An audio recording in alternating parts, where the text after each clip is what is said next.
চতুর্দশ খণ্ড। ঠাকুর শ্রীরামকৃষ্ণ বলরাম মন্দিরে ভক্ত সঙ্গে। প্রথম পরিচ্ছেদ। ঠাকুরের নিজ মুখে কথিত সাধনা বিবরণ। ঠাকুর শ্রীরামকৃষ্ণ কলিকাতায় শ্রীযুক্ত বলরামের বৈঠকখানায় ভক্ত সঙ্গে বসিয়া আছেন। গিরিশ, মাস্টার, বলরাম, ক্রমে ছোট নরেন, পল্টু, দ্বিজ, পূর্ণ, মহেন্দ্র মুখুজ্জে ইত্যাদি অনেক ভক্ত উপস্থিত আছেন। ক্রমে ব্রাহ্ম সমাজের শ্রীযুক্ত ত্রৈলোক্য সান্যাল, জয়গোপাল সেন প্রভৃতি অনেক ভক্ত আসিলেন। মেয়ে ভক্তেরা অনেকেই আসিয়াছেন। তাহারা চিকের আড়ালে বসিয়া ঠাকুরকে দর্শন করিতেছেন। মোহিনীর পরিবারও আসিয়াছেন, পুত্রশোকে উন্মাদের ন্যায়। তিনিও তাহার ন্যায় সন্তপ্ত অনেকেই আসিয়াছেন। এই বিশ্বাস যে ঠাকুরের কাছে নিশ্চয়ই শান্তি লাভ হইবে। আজ পয়লা বৈশাখ, চৈত্র কৃষ্ণা ত্রয়োদশী, 12 এপ্রিল, রবিবার, 1885 খ্রিস্টাব্দ, বেলা 3টা হইবে। মাস্টার আসিয়া দেখিলেন ঠাকুর ভক্তের মজলিস করিয়া বসিয়া আছেন ও নিজের সাধনা বিবরণ ও নানাবিধ আধ্যাত্মিক অবস্থা বর্ণনা করিতেছেন।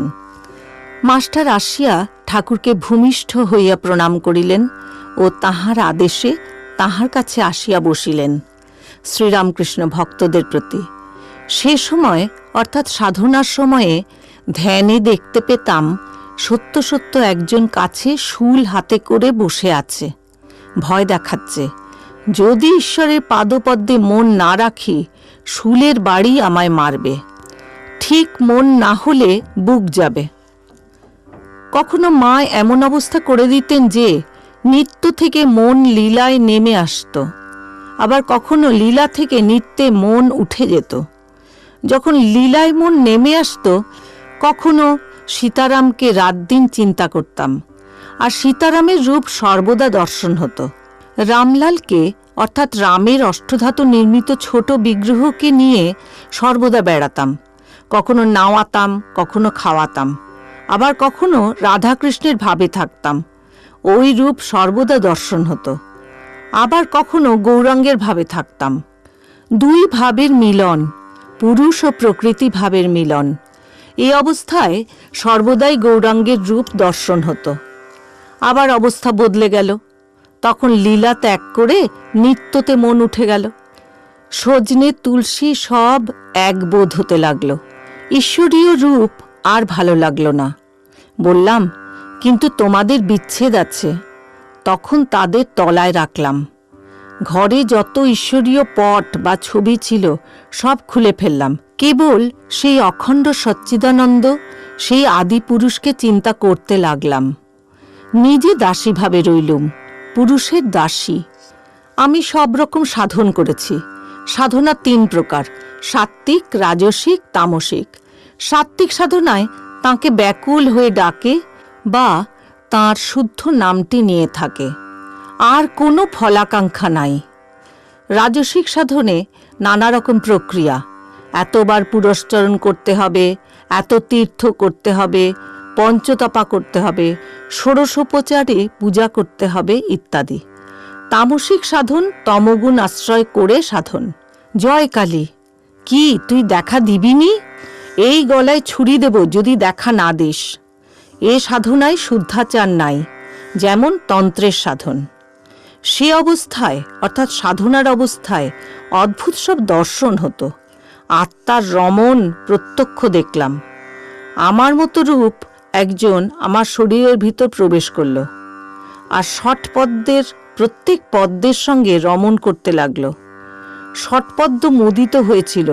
টকটক করে রমণ করে তার একটি পদ্ম প্রস্ফুটিত হয় আর ঊর্ধ্বমুখ হয়ে যায়। এই রূপে মূলাধার, স্বাধিষ্ঠান, অনাহত, বিশুদ্ধ, আজ্ঞাপদ্ম, সহস্রার সকল পদ্মগুলি ফুটে উঠল, আর নিচে মুখ ছিল, ঊর্ধ্বমুখ হল। প্রত্যক্ষ দেখলাম। সাধনার সময় আমি ধ্যান করতে করতে আরোপ করতাম প্রদীপের শিখা। যখন হাওয়া নাই, একটুও নড়ে না, তার আরোপ করতাম। গভীর ধ্যানে বাহ্য জ্ঞান শূন্য হয়। একজন ব্যাধ পাখি মারবার জন্য তাক করছে। কাছ দিয়ে বর চলে যাচ্ছে, সঙ্গে বরযাত্রীরা, কত রোশনাই, বাজনা, গাড়ি ঘোড়া। কতক্ষণ ধরে কাছ দিয়ে চলে গেল। ব্যাধের কিন্তু হুঁশ নাই, সে জানতে পারল না যে কাছ দিয়ে বর চলে গেল। একজন একলা একটি পুকুরের ধারে মাছ ধরছে। অনেকক্ষণ পরে ফাতনাটা নড়তে লাগলো, মাঝে মাঝে কাত হতে লাগলো। সে তখন ছিপ হাতে করে টান মারবার উদ্যোগ করছে।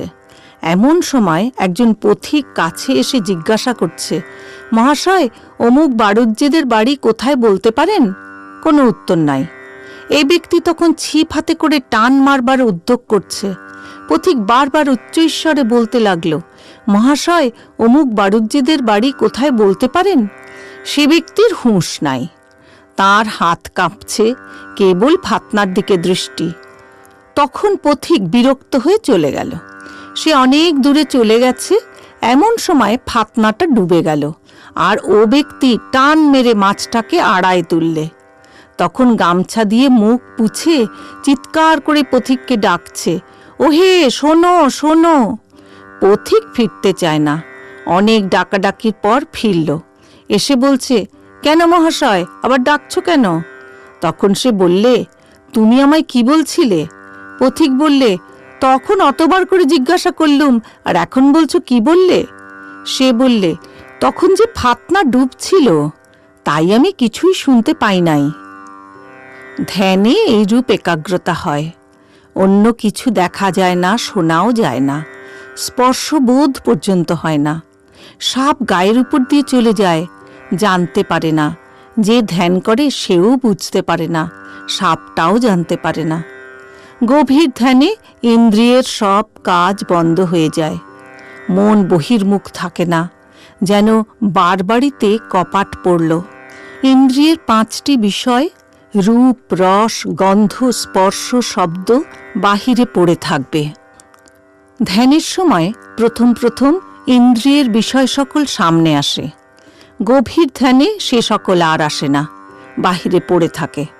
ধ্যান করতে করতে আমার কত কি দর্শন হতো। প্রত্যক্ষ দেখলাম, সামনে টাকার কাঁড়ি, শাল, একথালা সন্দেশ, 2টো মেয়ে, তাদের ফাঁদি নথ। মনকে জিজ্ঞাসা করলাম আবার, মন তুই কি চাস? কিছু ভোগ করতে কি চাস? মন বললে, না, কিছুই চাই না। ঈশ্বরের পাদপদ্ম ছাড়া আর কিছুই চাই না। মেয়েদের ভিতর বার সমস্ত দেখতে পেলাম, যেমন কাঁচের ঘরে সমস্ত জিনিস বার থেকে দেখা যায়। তাদের ভিতরে দেখলাম নাড়ি, ভুঁড়ি, রক্ত, বিষ্ঠা, কৃমি, কফ, নাল, প্রস্রাব, এই সব। শ্রীযুক্ত গিরিশ ঠাকুরের নাম করিয়া ব্যারাম লাভ করিব, এই কথা মাঝে মাঝে বলিতেন। শ্রীরামকৃষ্ণ গিরিশ প্রভৃতি ভক্তদের প্রতি, যারা হীনবুদ্ধি তারা সিদ্ধাই চায়। ব্যারাম ভালো করা, মোকদ্দমা জিতানো, জলে হেঁটে চলে যাওয়া, এই সব। যারা শুদ্ধ ভক্ত তারা ঈশ্বরের পাদপদ্ম ছাড়া আর কিছুই চায় না। হৃদয় একদিন বললে, মামা, মার কাছে কিছু শক্তি চাও, কিছু সিদ্ধাই চাও। আমার বালকের স্বভাব, কালীঘরে জপ করার সময় মাকে বললাম, মা, হৃদয় বলছে কিছু শক্তি চাইতে, কিছু সিদ্ধাই চাইতে। অমনি দেখিয়ে দিলে, সামনে এসে পিছন ফিরে উবু হয়ে বসল একজন বুড়ো বেশ্যা, 40 বছর বয়স, ধামা পোঁদ, কালা পেড়ে কাপড় পরা, পরপর করে হাগছে। মা দেখিয়ে দিলেন যে সিদ্ধাই এই বুড়ো বেশ্যার বিষ্ঠা। তখন হৃদয়কে গিয়ে বকলাম আর বললাম, তুই কেন আমায় এরূপ কথা শিখিয়ে দিলি? তোর জন্যই তো আমার এরূপ হলো। যাদের একটু সিদ্ধাই থাকে তাদের প্রতিষ্ঠা, লোকমান্য এইসব হয়। অনেকের ইচ্ছা হয় গুরুগিরি করি, 5 জনে গণে মানে, শিষ্য সেবক হয়। লোকে বলবে, গুরুচরণের ভাইয়ের আজকাল বেশ সময়, কত লোক আসছে যাচ্ছে, শিষ্য সেবক অনেক হয়েছে, ঘরে জিনিসপত্র থই থই করছে, কত জিনিস কত লোক এনে দিচ্ছে। সে যদি মনে করে তার এমন শক্তি হয়েছে যে কত লোককে খাওয়াতে পারে, গুরুগিরি বেশ্যাগিরির মতো। ছাড়, টাকা কড়ি, লোকমান্য হওয়া, শরীরের সেবা, এইসবের জন্য আপনাকে বিক্রি করা। যে শরীর মন আত্মার দ্বারা ঈশ্বরকে লাভ করা যায়, সেই শরীর মন আত্মাকে সামান্য জিনিসের জন্য এরূপ করে রাখা ভালো নয়। একজন বলেছিল, সাবির এখন খুব সময়, এখন তার বেশ হয়েছে, একখানা ঘর ভাড়া নিয়েছে, ঘুটে রে, গোবর রে, তক্তাপোষ, দুখানা বাসন হয়েছে, বিছানা, মাদুর, তাকিয়া, কত লোক বশীভূত, যাচ্ছে আসছে। অর্থাৎ সাবি এখন বেশ্যা হয়েছে, তাই সুখ ধরে না। আগে সে ভদ্রলোকের বাড়ির দাসী ছিল, এখন বেশ্যা হয়েছে। সামান্য জিনিসের জন্য নিজের সর্বনাশ। সাধনার সময় ধ্যান করতে করতে আমি আরও কত কী দেখতাম। বেলতলায় ধ্যান করছি, পাপ পুরুষ এসে কত রকম লোভ দেখাতে লাগলো। লড়াইয়ে গোরার রূপ ধরে এসেছিল।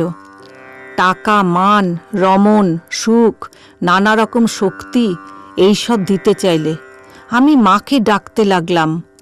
বড় গুহ্য কথা। মা দেখা দিলেন। তখন আমি বললাম, মা, ওকে কেটে ফেলো। মা সেই রূপ, সেই ভুবন মোহন রূপ মনে পড়ছে, কৃষ্ণময়ীর রূপ, কিন্তু চাউনিতে যেন জগৎটা নড়ছে।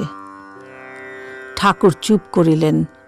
ঠাকুর আবার বলিতেছেন, আরও কত কি বলতে দেয় না, মুখ যেন কে আটকে দেয়। সজনে তুলসী এক বোধ হতো, ভেদবুদ্ধি দূর করে দিলেন। বটতলায় ধ্যান করছি, দেখালে একজন দেড়ে মুসলমান মোহাম্মদ সানকি করে ভাত দিয়ে সামনে এলো। সানকি থেকে ম্লেচ্ছদের খাইয়ে আমাকে দুটি দিয়ে গেল। মা দেখালেন, এক বই দুই নাই। সচ্চিদানন্দই নানা রূপ ধরে রয়েছেন। তিনি জীব জগৎ সমস্তই হয়েছেন, তিনি অন্ন হয়েছেন। গিরিশ মাস্টার প্রভৃতির প্রতি আমার বালক স্বভাব। হৃদে বললে, মামা, মাকে কিছু শক্তির কথা বলো। অমনি মাকে বলতে চললাম। এমনি অবস্থায় রেখেছে যে ব্যক্তি কাছে থাকবে তার কথা শুনতে হয়। ছোট ছেলের যেমন কাছে লোক না থাকলে অন্ধকার দেখে, আমারও সেই রূপ হতো। হৃদে কাছে না থাকলে প্রাণ যায় যায় হতো। ওই দেখো, ওই ভাবটা আসছে, কথা কইতে কইতে উদ্দীপন হয়। এই কথা বলিতে বলিতে ঠাকুর ভাবাবিষ্ট হইতেছেন। দেশ কাল বোধ চলিয়া যাইতেছে। অতি কষ্টে ভাব সম্বরণ করিতে চেষ্টা করিতেছেন। ভাবে বলিতেছেন, এখনো তোমাদের দেখছি, কিন্তু বোধ হচ্ছে যেন চিরকাল তোমরা বসে আছো। কখন এসেছ, কোথায় এসেছ, এসব কিছু মনে নাই। ঠাকুর কিয়ৎকাল স্থির হইয়া রহিলেন। কিঞ্চিত প্রকৃতিস্থ হইয়া বলিতেছেন, জল খাব। সমাধি ভঙ্গের পর মন নামাইবার জন্য ঠাকুর এই কথা প্রায় বলিয়া থাকেন। গিরিশ নূতন আসিতেছেন, জানেন না, তাই জল আনিতে উদ্যত হইলেন। ঠাকুর বারণ করিতেছেন আর বলিতেছেন, না বাপু, এখন খেতে পারব না। ঠাকুর ও ভক্তগণ ক্ষণকাল চুপ করিয়া আছেন। এইবার ঠাকুর কথা কহিতেছেন। শ্রীরামকৃষ্ণ মাস্টারের প্রতি, হ্যাঁ গা, আমার কি অপরাধ হল এসব গুহ্য কথা বলা? মাস্টার কি বলিবেন, চুপ করিয়া আছেন। তখন ঠাকুর আবার বলিতেছেন, না, অপরাধ কেন হবে? আমি লোকের বিশ্বাসের জন্য বলছি। কিয়ৎপরে যেন কত অনুনয় করিয়া বলিতেছেন, ওদের সঙ্গে দেখা করিয়ে দেবে, অর্থাৎ পুণ্যের সঙ্গে। মাস্টার সংকুচিতভাবে, আজ্ঞে, এক্ষুনি খবর পাঠাবো। শ্রীরামকৃষ্ণ সাগ্রহে, ওইখানে খুঁটে মিলছে। ঠাকুর কি বলিতেছেন যে অন্তরঙ্গ ভক্তদের ভিতর পূর্ণ শেষ ভক্ত, তাহার পর প্রায় কেহ নাই। চতুর্দশ খণ্ড, দ্বিতীয় পরিচ্ছেদ। পূর্বকথা। শ্রীরামকৃষ্ণের মহাভাব, ব্রাহ্মণীর সেবা। গিরিশ মাস্টার প্রভৃতিকে সম্বোধন করিয়া ঠাকুর নিজের মহাভাবের অবস্থা বর্ণনা করিতেছেন। শ্রীরামকৃষ্ণ ভক্তদের প্রতি বলিলেন, সে অবস্থার পরে আনন্দ যেমন, আগে যন্ত্রণাও তেমনি। মহাভাব, ঈশ্বরের ভাব এই দেহ মনকে তোলপাড় করে দেয়, যেন একটা বড় হাতি কুঁড়ে ঘরে ঢুকেছে, ঘর তোলপাড়, হয়তো ভেঙে চুরে যায়। ঈশ্বরের বিরহ অগ্নি সামান্য নয়। রূপ সনাতন যে গাছের তলায় বসে থাকতেন, ওই অবস্থা হলে এই রকম আছে যে গাছের পাতা ঝলসা পোড়া হয়ে যেত।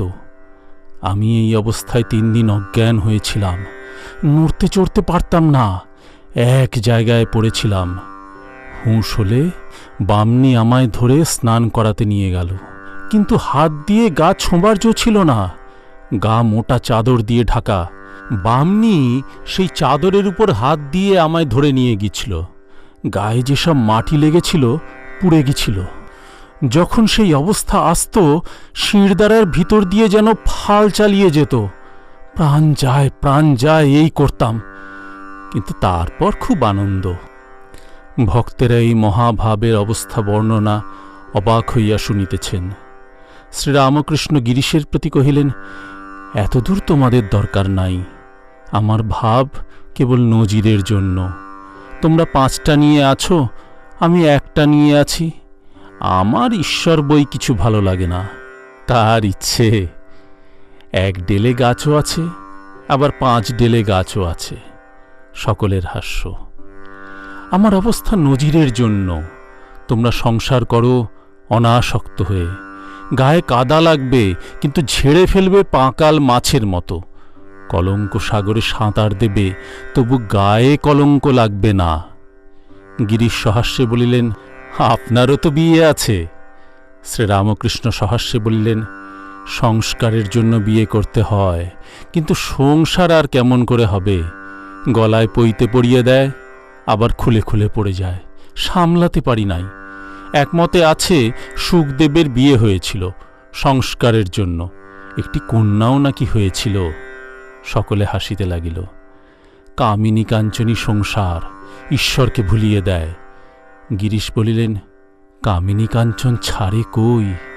শ্রীরামকৃষ্ণ বলিলেন, তাকে ব্যাকুল হয়ে প্রার্থনা করো, বিবেকের জন্য প্রার্থনা করো।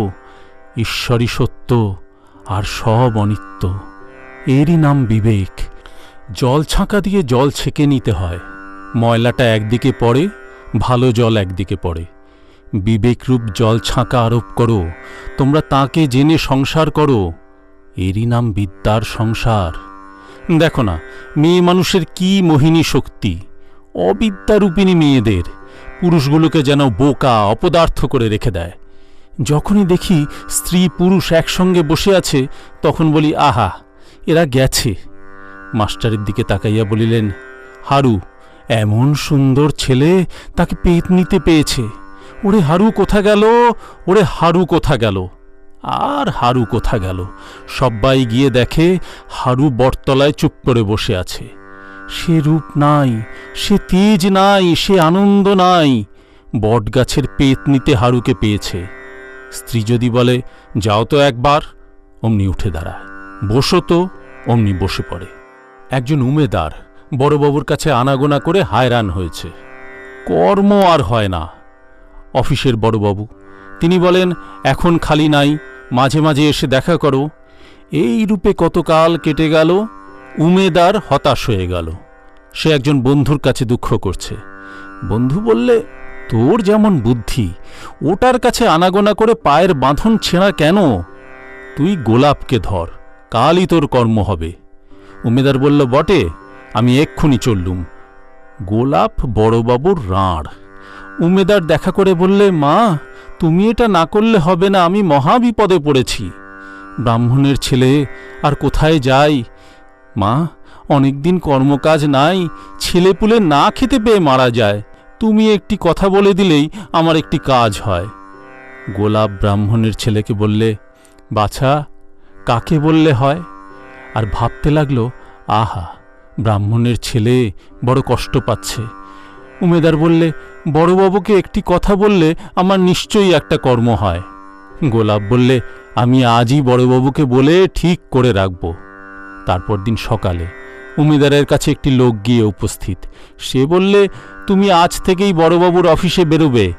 বড়বাবু সাহেবকে বললে, এ ব্যক্তি বড় উপযুক্ত লোক, একে নিযুক্ত করা হয়েছে, এর দ্বারা অফিসের বিশেষ উপকার হবে। এই কামিনী কাঞ্চন নিয়ে সকলে ভুলে আছে। আমার কিন্তু ওসব কিছু ভালো লাগে না। মাইরি বলছি, ঈশ্বর বই আর কিছুই জানি না। চতুর্দশ খণ্ড, তৃতীয় পরিচ্ছেদ। সত্য কথা কলির তপস্যা, ঈশ্বরকোটি ও জীবকোটি। একজন ভক্ত, মহাশয়, নবহুল্লোল বলে এক মত বেরিয়েছে। শ্রীযুক্ত ললিত চাটুর্যে তার ভিতর আছেন। শ্রীরামকৃষ্ণ, নানা মত আছে, মত পথ, কিন্তু সবাই মনে করে আমার মতই ঠিক, আমার ঘড়ি ঠিক চলছে। গিরিশ মাস্টারের প্রতি পোপ কি বলেন? It is with our judgements ইত্যাদি। শ্রীরামকৃষ্ণ মাস্টারের প্রতি, এর মানে কি গা? মাস্টার, সবাই মনে করে আমার ঘড়ি ঠিক যাচ্ছে, কিন্তু ঘড়িগুলো পরস্পর মেলে না। শ্রীরামকৃষ্ণ, তবে অন্য ঘড়ি যত ভুল হোক না, সূর্য কিন্তু ঠিক যাচ্ছে, সেই সূর্যের সঙ্গে মিলিয়ে নিতে হয়। একজন ভক্ত, অমুকবাবু বড় মিথ্যা কথা কয়। শ্রীরামকৃষ্ণ, সত্য কথা কলির তপস্যা, কলিতে অন্য তপস্যা কঠিন। সত্যে থাকলে ভগবানকে পাওয়া যায়। তুলসীদাস বলেছে, সত্য কথা স্বাধীনতা, পরস্ত্রী মাতৃ সমান, এই সে হরি না মিলে তুলসী ঝুট জবান।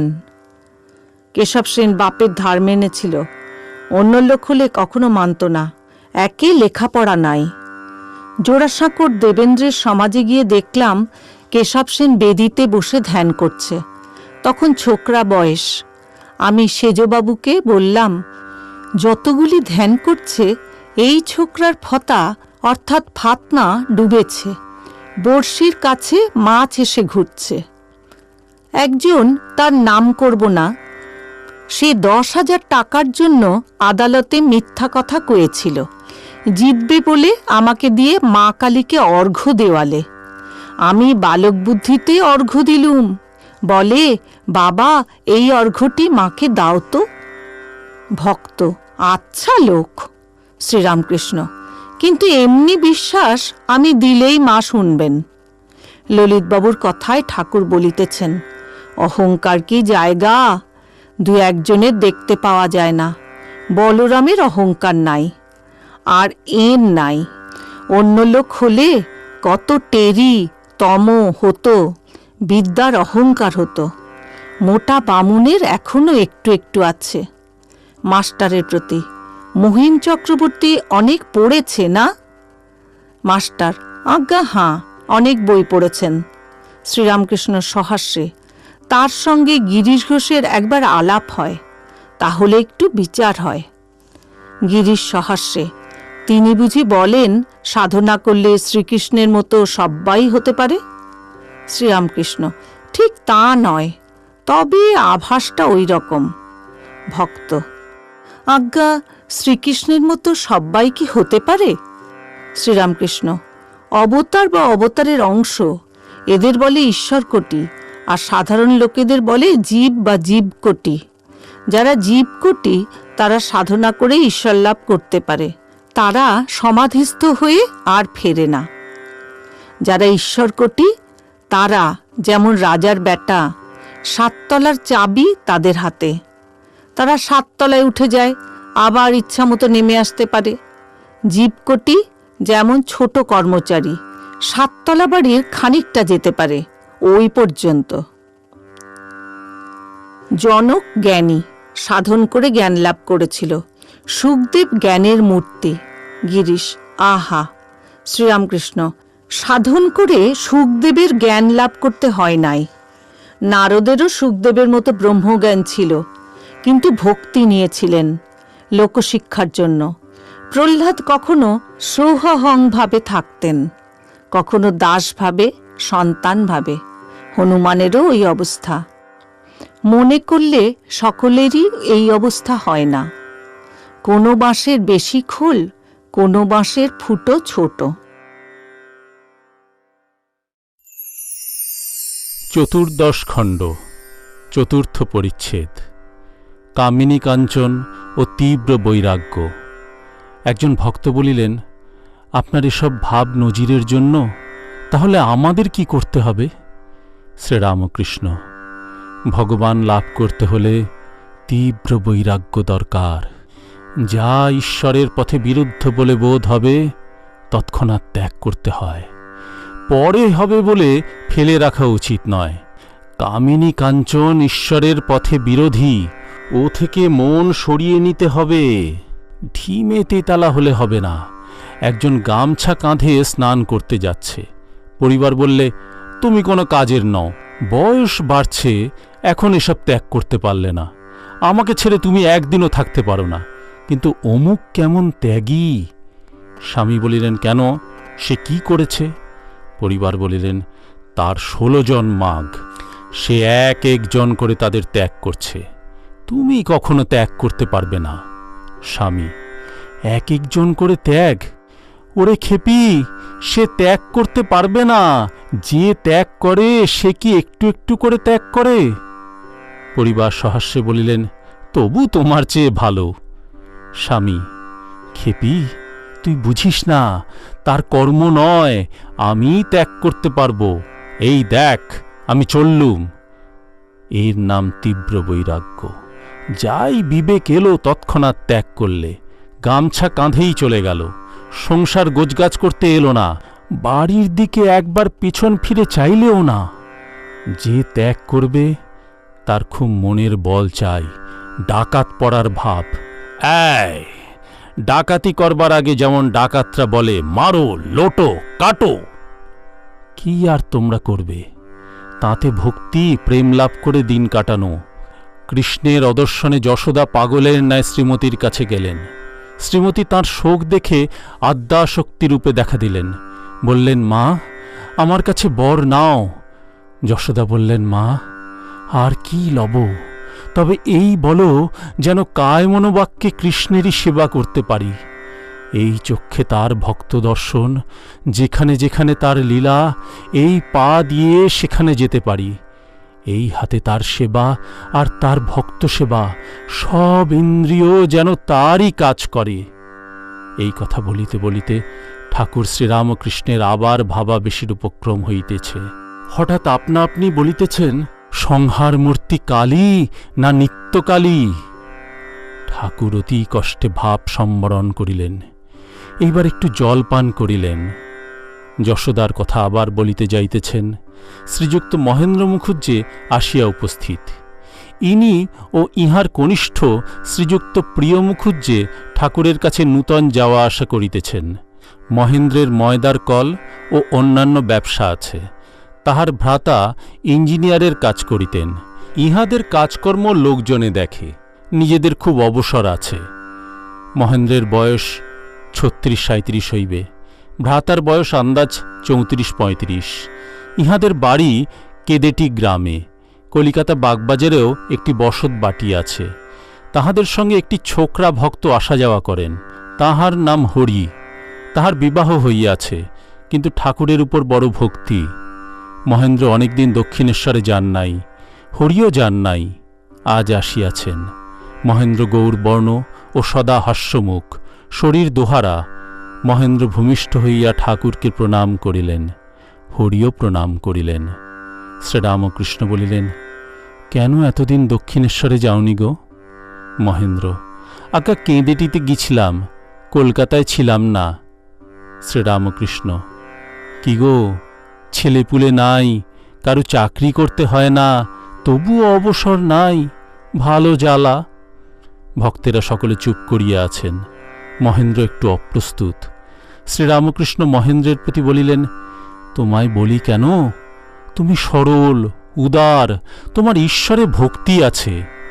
মহেন্দ্র, আগে আপনি আমার ভালোর জন্যই বলছেন।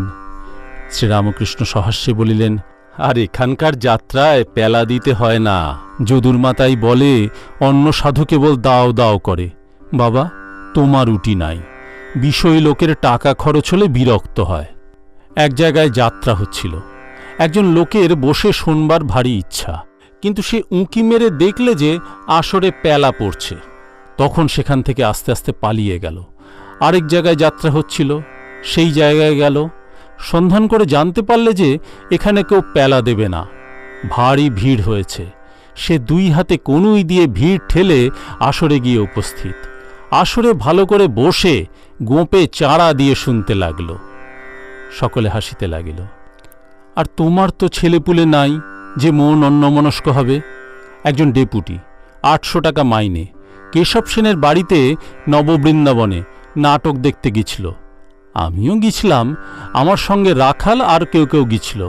নাটক শুনবার জন্য আমি যেখানে বসেছি তারা আমার পাশে বসেছে। রাখাল তখন একটু উঠে গেছিল। ডেপুটি এসে ওইখানে বসল আর তার ছোট ছেলেটিকে রাখালের জায়গায় বসালে। আমি বললুম, এখানে বসা হবে না। আমার এমনি অবস্থা যে কাছে যে বসবে সে যা বলবে তাই করতে হবে। তাই রাখালকে কাছে বসিয়েছিলাম।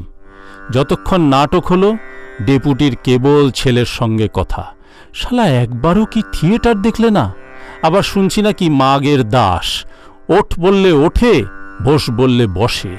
আবার একটা খাঁদা বানুরে ছেলের জন্য এই! তুমি ধ্যান টান তো করো।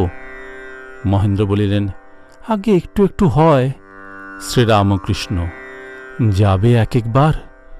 মহেন্দ্র সহাস্যে বলিলেন, আগে কোথায় গাঁটটাট আছে আপনি জানেন, আপনিই দেখবেন। শ্রীরামকৃষ্ণ সহাস্যে বলিলেন, আগে যেও, তবে তো টিপে টিপে দেখব কোথায় কি গাঁট আছে। যাও না কেন?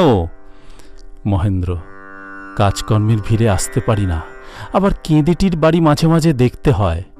শ্রীরামকৃষ্ণ ভক্তদের দিকে অঙ্গুলি নির্দেশ করিয়া মহেন্দ্রর প্রতি বলিলেন, এদের কি বাড়ি ঘর তোর নাই আর কাজকর্ম নাই?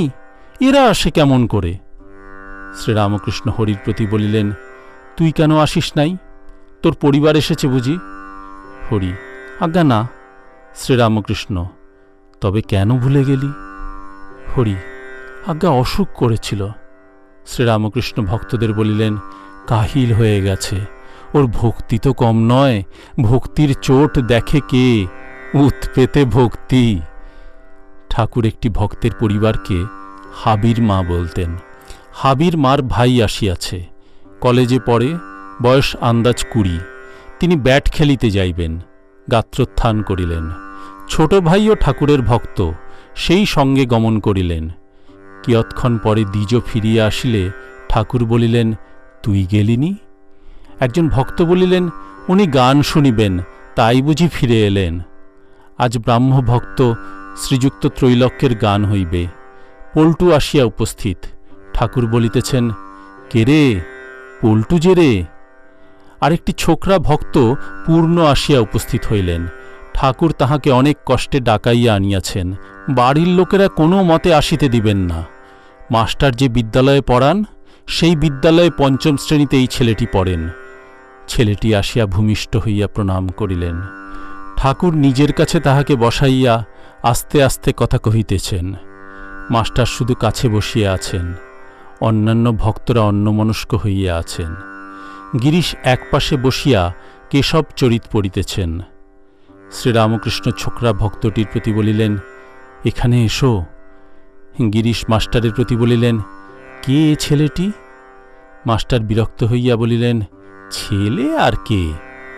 গিরিশ সহাস্যে বলিলেন, it needs no ghost to tell me that.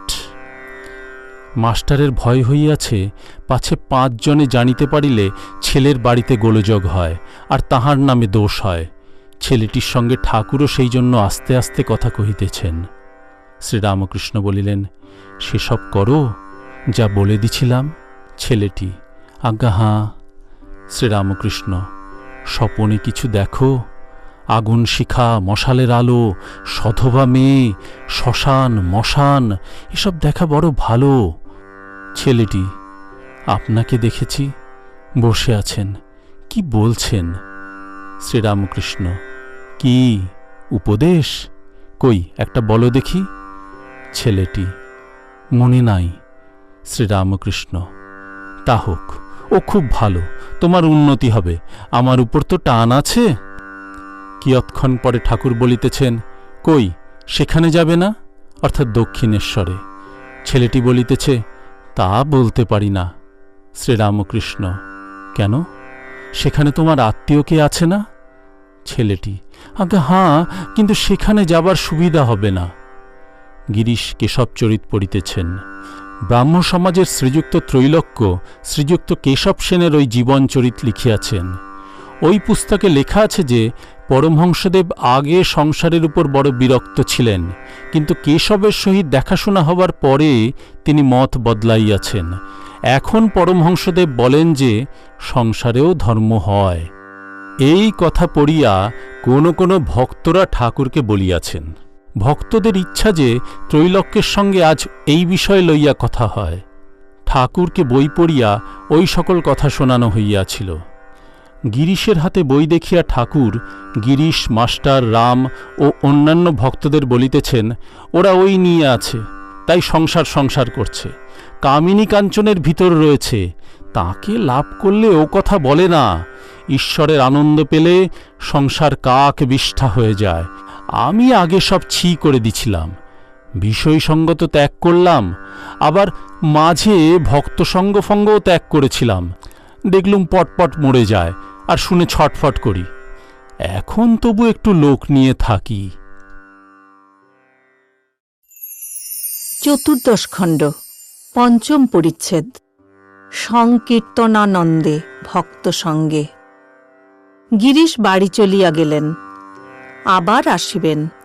শ্রীযুক্ত জয়গোপাল সেনের সহিত ত্রৈলোক্য আসিয়া উপস্থিত। তাঁহারা ঠাকুরকে প্রণাম করিলেন ও আসন গ্রহণ করিলেন। ঠাকুর তাঁহাদের কুশল প্রশ্ন করিতেছেন।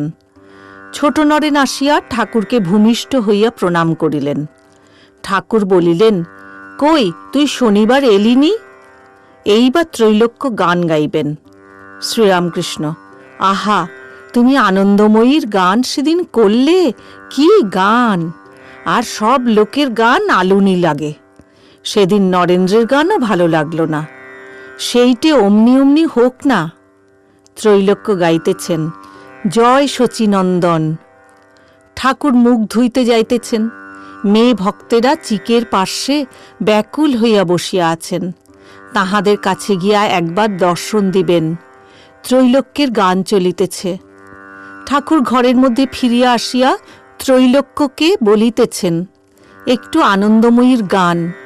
ত্রৈলোক্য গাইতেছেন, কত ভালোবাসো গো মা মানব সন্তানে, মনে হলে প্রেমে ধারা বহে দুনয়নে গো মা।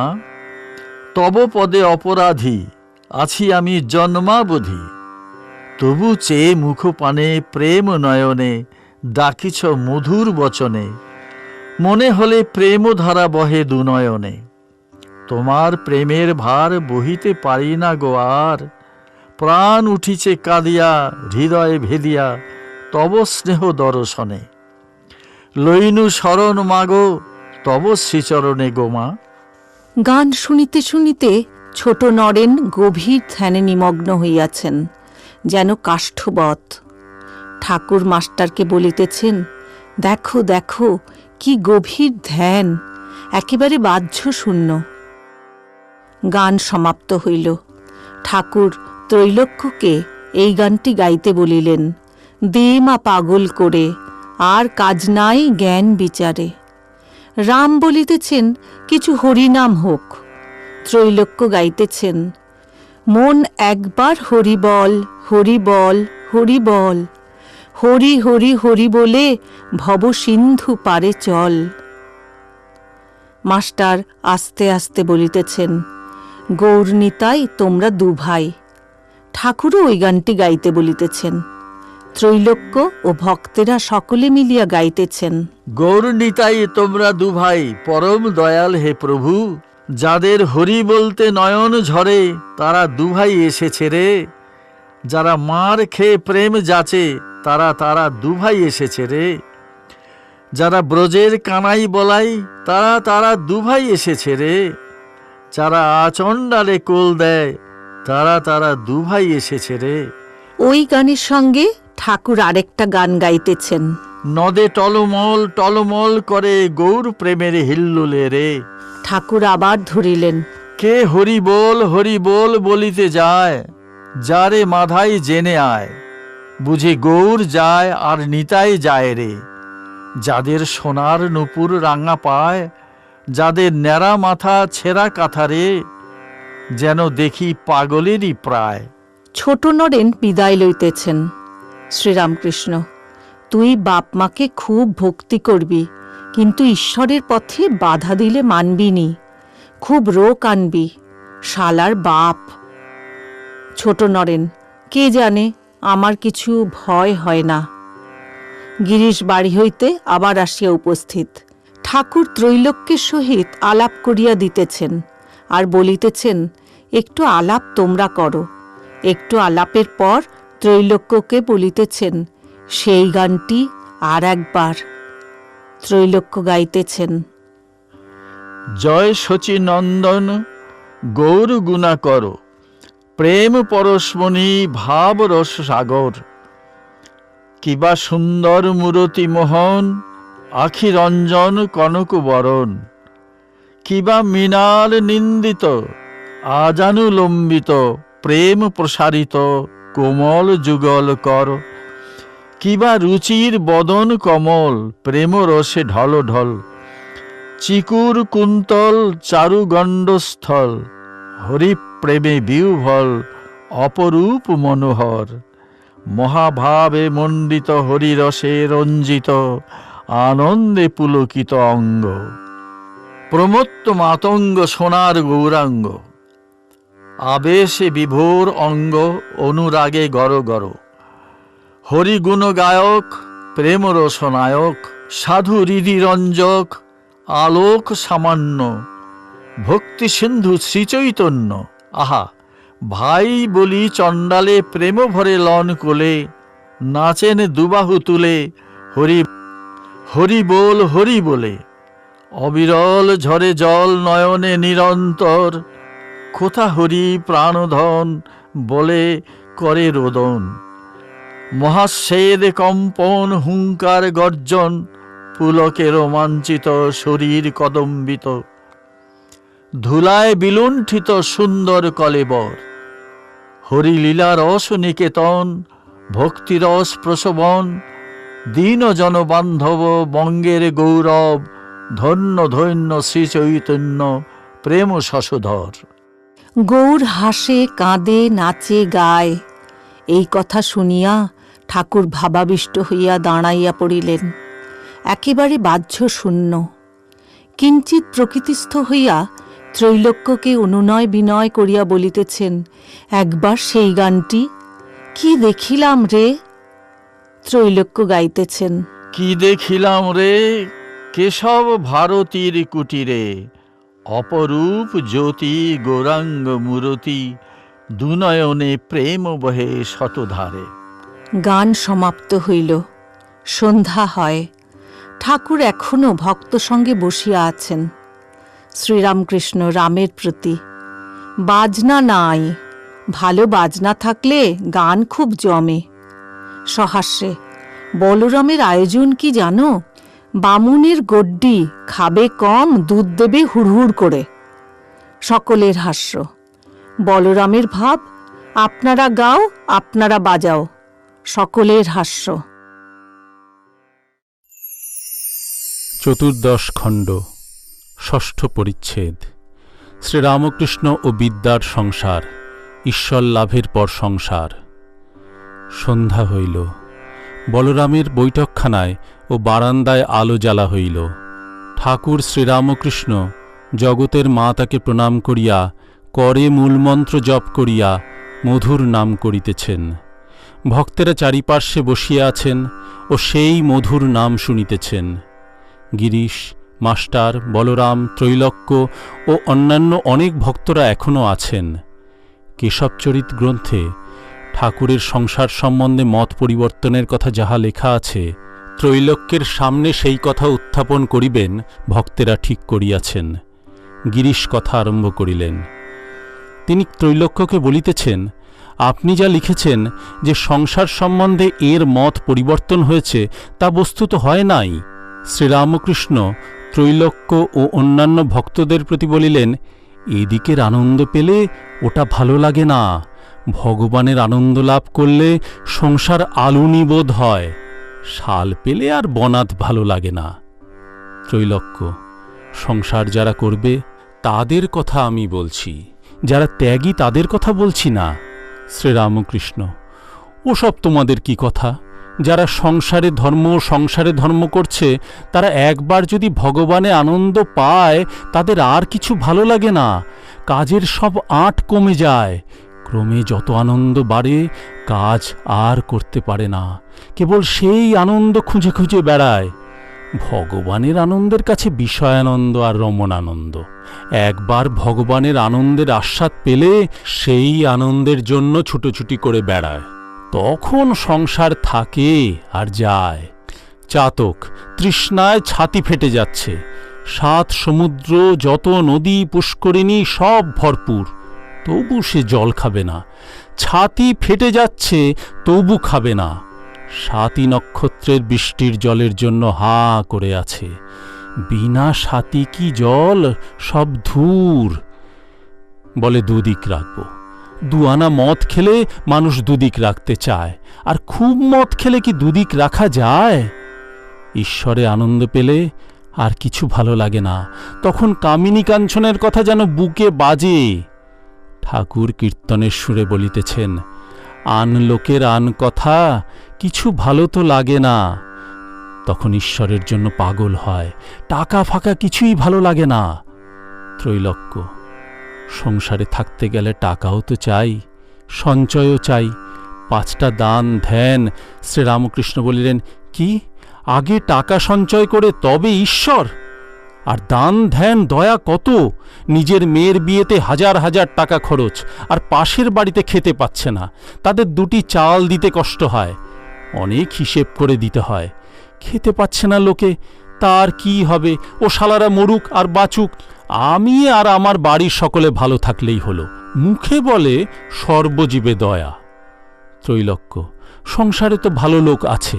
পুণ্ডরিক বিদ্যানিধি চৈতন্যদেবের ভক্ত, তিনি তো সংসারে ছিলেন। শ্রীরামকৃষ্ণ, তার গলা পর্যন্ত মদ খাওয়া ছিল, যদি আরেকটু খেত তাহলে আর সংসার করতে পারত না। ত্রৈলোক্য চুপ করিয়া রইলেন। মাস্টার গিরিশকে জনান্তিকে বলিতেছেন, তাহলে উনি যা লিখেছেন ঠিক নয়? গিরিশ, তাহলে আপনি যা লিখেছেন ও কথা ঠিক না। ত্রৈলোক্য, কেন? সংসারে ধর্ম হয়, উনি কি মানেন না? শ্রীরামকৃষ্ণ বলিলেন, হয়, কিন্তু জ্ঞান লাভ করে থাকতে হয়, ভগবানকে লাভ করে থাকতে হয়। তখন কলঙ্ক সাগরে ভাসে, তবু কলঙ্ক না লাগে গায়ে। তখন পাকাল মাছের মতো থাকতে পারে। ঈশ্বর লাভের পর যে সংসার, সে বিদ্যার সংসার। কামিনী কাঞ্চন তাতে নাই, কেবল ভক্তি, ভক্ত আর ভগবান। আমারও মাগ আছে, ঘরে ঘটি বাটিও আছে, হরে পেলাদের খাইয়ে দিই। আবার যখন হাবির মা এরা আসে, এদের জন্যও ভাবি। 14 খণ্ড, 7ম পরিচ্ছেদ। ঠাকুর শ্রীরামকৃষ্ণ ও অবতার তত্ত্ব। একজন ভক্ত ত্রৈলোক্যের প্রতি, আপনার বইয়েতে দেখলাম আপনি অবতার মানেন না, চৈতন্যদেবের কথায় দেখলাম। ত্রৈলোক্য, তিনি নিজেই প্রতিবাদ করেছেন। পুরীতে যখন অদ্বৈত ও অন্যান্য ভক্তেরা তিনিই ভগবান এই বলে গান করেছিলেন, গান শুনে চৈতন্যদেব ঘরের দরজা বন্ধ করে দিয়েছিলেন। ঈশ্বরের অনন্ত ঐশ্বর্য। ইনি যেমন বলেন, ভক্ত ঈশ্বরের বৈঠকখানা, তা বৈঠকখানা খুব সাজানো বলে কি আর কিছু ঐশ্বর্য নাই? গিরিশ, ইনি বলেন, প্রেমই ঈশ্বরের সারাংশ। যে মানুষ দিয়ে ঈশ্বরের প্রেম আসে, তাকেই আমাদের দরকার। ইনি বলেন, গরুর দুধ বাঁট দিয়ে আসে, আমাদের বাঁটের দরকার। গরুর শরীরের অন্য কিছু দরকার নাই, হাত পা কি শিং। ত্রৈলোক্য, তার প্রেমদুগ্ধ অনন্ত প্রণালী দিয়ে পড়ছে, তিনি যে অনন্ত শক্তি। গিরিশ, ওই প্রেমের কাছে আর কোনো শক্তি দাঁড়ায়? ত্রৈলোক্য: যাঁর শক্তি তিনি মনে করলে হয়, সবই ঈশ্বরের শক্তি। গিরিশ: আর সব তার শক্তি বটে, কিন্তু অবিদ্যা শক্তি। ত্রৈলোক্য: অবিদ্যা কি জিনিস? অবিদ্যা বললে একটা জিনিস আছে নাকি? অবিদ্যা একটা অভাব, যেমন অন্ধকার আলোর অভাব। তাঁর প্রেম আমাদের পক্ষে খুব বটে, তাঁর বিন্দুতে আমাদের সিন্ধু, কিন্তু ওইটি যে শেষ কথা, এ কথা বললে তাঁর সীমা করা হলো। শ্রীরামকৃষ্ণ ত্রৈলোক্য অন্যান্য ভক্তদের প্রতি: হ্যাঁ হ্যাঁ, তা বটে, কিন্তু একটু মদ খেলেই আমাদের নেশা হয়। সুঁড়ির দোকানে কত মদ আছে, সেই হিসাবে আমাদের কাজ কি? অনন্ত শক্তির খপরে আমাদের কাজ কি? গিরিশ ত্রৈলোক্যের প্রতি: আপনি অবতার মানেন? ত্রৈলোক্য: ভক্ততেই ভগবান অবতীর্ণ, অনন্ত শক্তির ম্যানিফেস্টেশন হয় না, হতে পারে না, কোনো মানুষেই হতে পারে না। গিরিশ: ছেলেদের ব্রহ্মগোপাল বলে সেবা করতে পারেন, মহাপুরুষকে ঈশ্বর বলে কি পুজো করতে পারা যায় না? শ্রীরামকৃষ্ণ ত্রৈলোক্যের প্রতি: অনন্ত ঢুকুতে চাও কেন? তোমাকে ছুঁলে কি তোমার সব শরীরটা ছুঁতে হবে? যদি গঙ্গা স্নান করি, তাহলে হরিদ্বার থেকে গঙ্গাসাগর পর্যন্ত কি ছুঁয়ে যেতে হবে?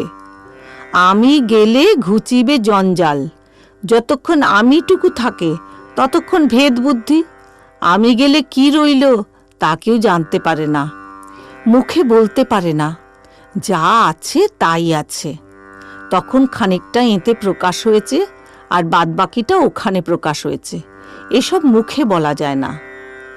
সচ্চিদানন্দ সাগর, তার ভিতর আমি ঘট, যতক্ষণ ঘট ততক্ষণ যেন দুভাগ জল, ঘটের ভিতরে এক ভাগ, বাহিরে এক ভাগ।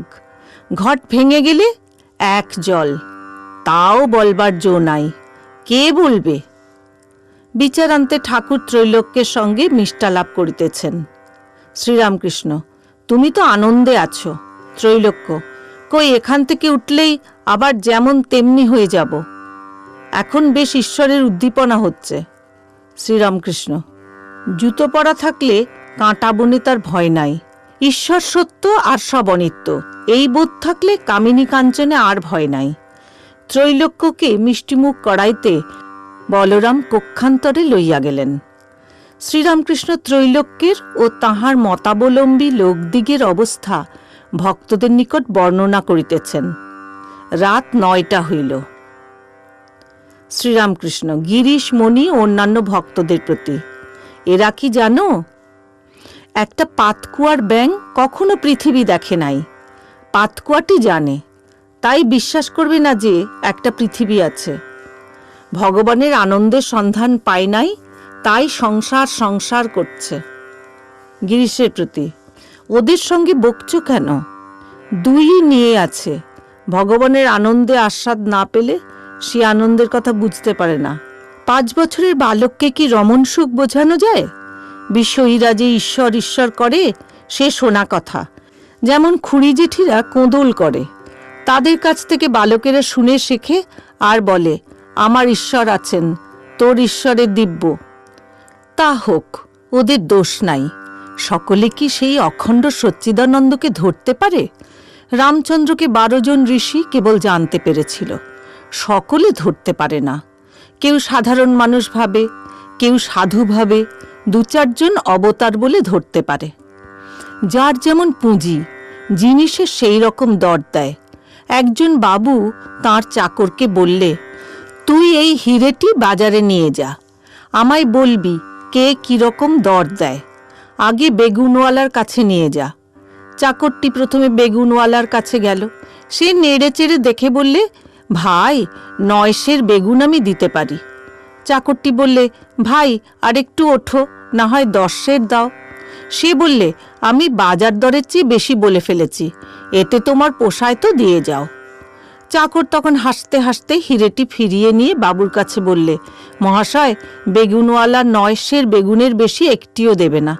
সে বললে, আমি বাজার দরের চেয়ে বেশি বলে ফেলেছি। বাবু হেসে বললে, আচ্ছা, এবার কাপড়ওয়ালার কাছে নিয়ে যা, ও বেগুন নিয়ে থাকে, ও আর কতদূর বুঝবে। কাপড়ওয়ালার পুঁজি একটু বেশি, দেখি ও কি বলে। চাকরটি কাপড়ওয়ালার কাছে বললে, ওহে, এটি নেবে? কত দর দিতে পারো? কাপড়ওয়ালা বললে, হ্যাঁ, জিনিসটা ভালো, এতে বেশ গয়না হতে পারে। তা ভাই, আমি 900 টাকা দিতে পারি। চাকরটি বলে, ভাই আরেকটু ওঠো, তাহলে ছেড়ে দিয়ে যাই, না হয় 1000 টাকাই দাও। কাপড়ওয়ালা বললে, ভাই আর কিছু বলো না, আমি বাজার দরের চেয়ে বেশি বলে ফেলেছি, 900 টাকার বেশি একটি টাকাও আমি দিতে পারবো না।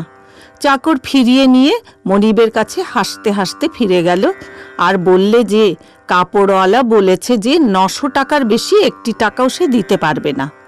আরও সে বলেছে আমি বাজার দরের চেয়ে বেশি বলে ফেলেছি। তখন তার মনিব হাসতে হাসতে বললে, এইবার জহুরির কাছে যাও, সে কি বলে দেখা যাক। চাকরটি জহুরির কাছে এলো। জহুরি একটু দেখেই একবারে বললে, 1 লাখ টাকা দেব। সংসারে ধর্ম ধর্ম এরা করছে। যেমন একজন ঘরে আছে, সব বন্ধ, ছাদের ফুটো দিয়ে একটু আলো আসছে। মাথার উপর ছাদ থাকলে কি সূর্যকে দেখা যায়? একটু আলো এলে কি হবে? কামিনী কাঞ্চন ছাদ, ছাদ তুলে না ফেললে কি সূর্যকে দেখা যায়? সংসারী লোক যেন ঘরের ভিতর বন্দী হয়ে আছে। অবতারাদি ঈশ্বরকোটি, তারা ফাঁকা জায়গায় বেড়াচ্ছে। তারা কখনো সংসারে বদ্ধ হয় না, বন্দী হয় না। তাদের আমি মোটা আমি নয়, সংসারী লোকদের মতো।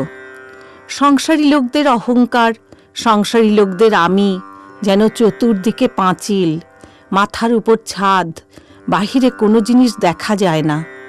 অবতারাদি আমি পাতলা আমি, এ আমির ভিতর দিয়ে ঈশ্বরকে সর্বদা দেখা যায়। যেমন একজন লোক পাঁচিলের একপাশে দাঁড়িয়ে আছে, পাঁচিলের দুদিকেই অনন্ত মাঠ। সেই পাঁচিলের গায়ে যদি ফোকর থাকে, পাঁচিলের ওধারে সব দেখা যায়। বড় ফোকর হলে আনাগোনাও হয়।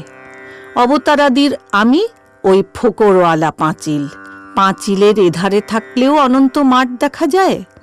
এর মানে দেহ ধারণ করলেও তারা সর্বদা যোগেতেই থাকে।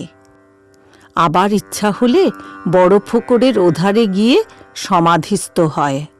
আবার বড় ফোকর হলে আনাগোনা করতে পারে, সমাধিস্থ হলেও আবার নেমে আসতে পারে। ভক্তেরা অবাক হইয়া অবতার তত্ত্ব শুনিতে লাগিলেন। পঞ্চদশ খণ্ড। শ্রীরামকৃষ্ণ কলিকাতায় বসু বলরাম মন্দিরে। প্রথম পরিচ্ছেদ। নরেন্দ্র ও হাজরা মহাশয়। ঠাকুর শ্রীরামকৃষ্ণ বলরামের দ্বিতলের বৈঠকখানায় ভক্ত সঙ্গে বসিয়া আছেন। সহাস্যবদন, ভক্তদের সঙ্গে কথা কহিতেছেন। নরেন্দ্র, মাস্টার, ভবনাথ, পূর্ণ, পল্টু, ছোট নরেন, গিরিশ, রামবাবু, দ্বিজ, বিনোদ ইত্যাদি অনেক ভক্ত চতুর্দিকে বসিয়া আছেন। আজ শনিবার, বেলা 3টা, বৈশাখ কৃষ্ণা দশমী, 9 মে 1885। বলরাম বাড়িতে নাই। শরীর অসুস্থ থাকাতে মুঙ্গেরে জলবায়ু পরিবর্তন করিতে গিয়াছেন। জ্যেষ্ঠাকন্যা ঠাকুর ও ভক্তদের নিমন্ত্রণ করিয়া আনিয়া মহোৎসব করিয়াছেন। ঠাকুর খাওয়া দাওয়ার পর একটু বিশ্রাম করিতেছেন। ঠাকুর মাস্টারকে বারবার জিজ্ঞাসা করিতেছেন, তুমি বলো, আমি কি উদার? ভবনাথ সহাস্যে বলিতেছেন, উনি আর কি বলবেন, চুপ করে থাকবেন। একজন হিন্দুস্থানি ভিখারি গান গাইতে আসিয়াছেন। ভক্তেরা 2-1টি গান শুনিলেন। গান নরেন্দ্রের ভালো লাগিয়াছে।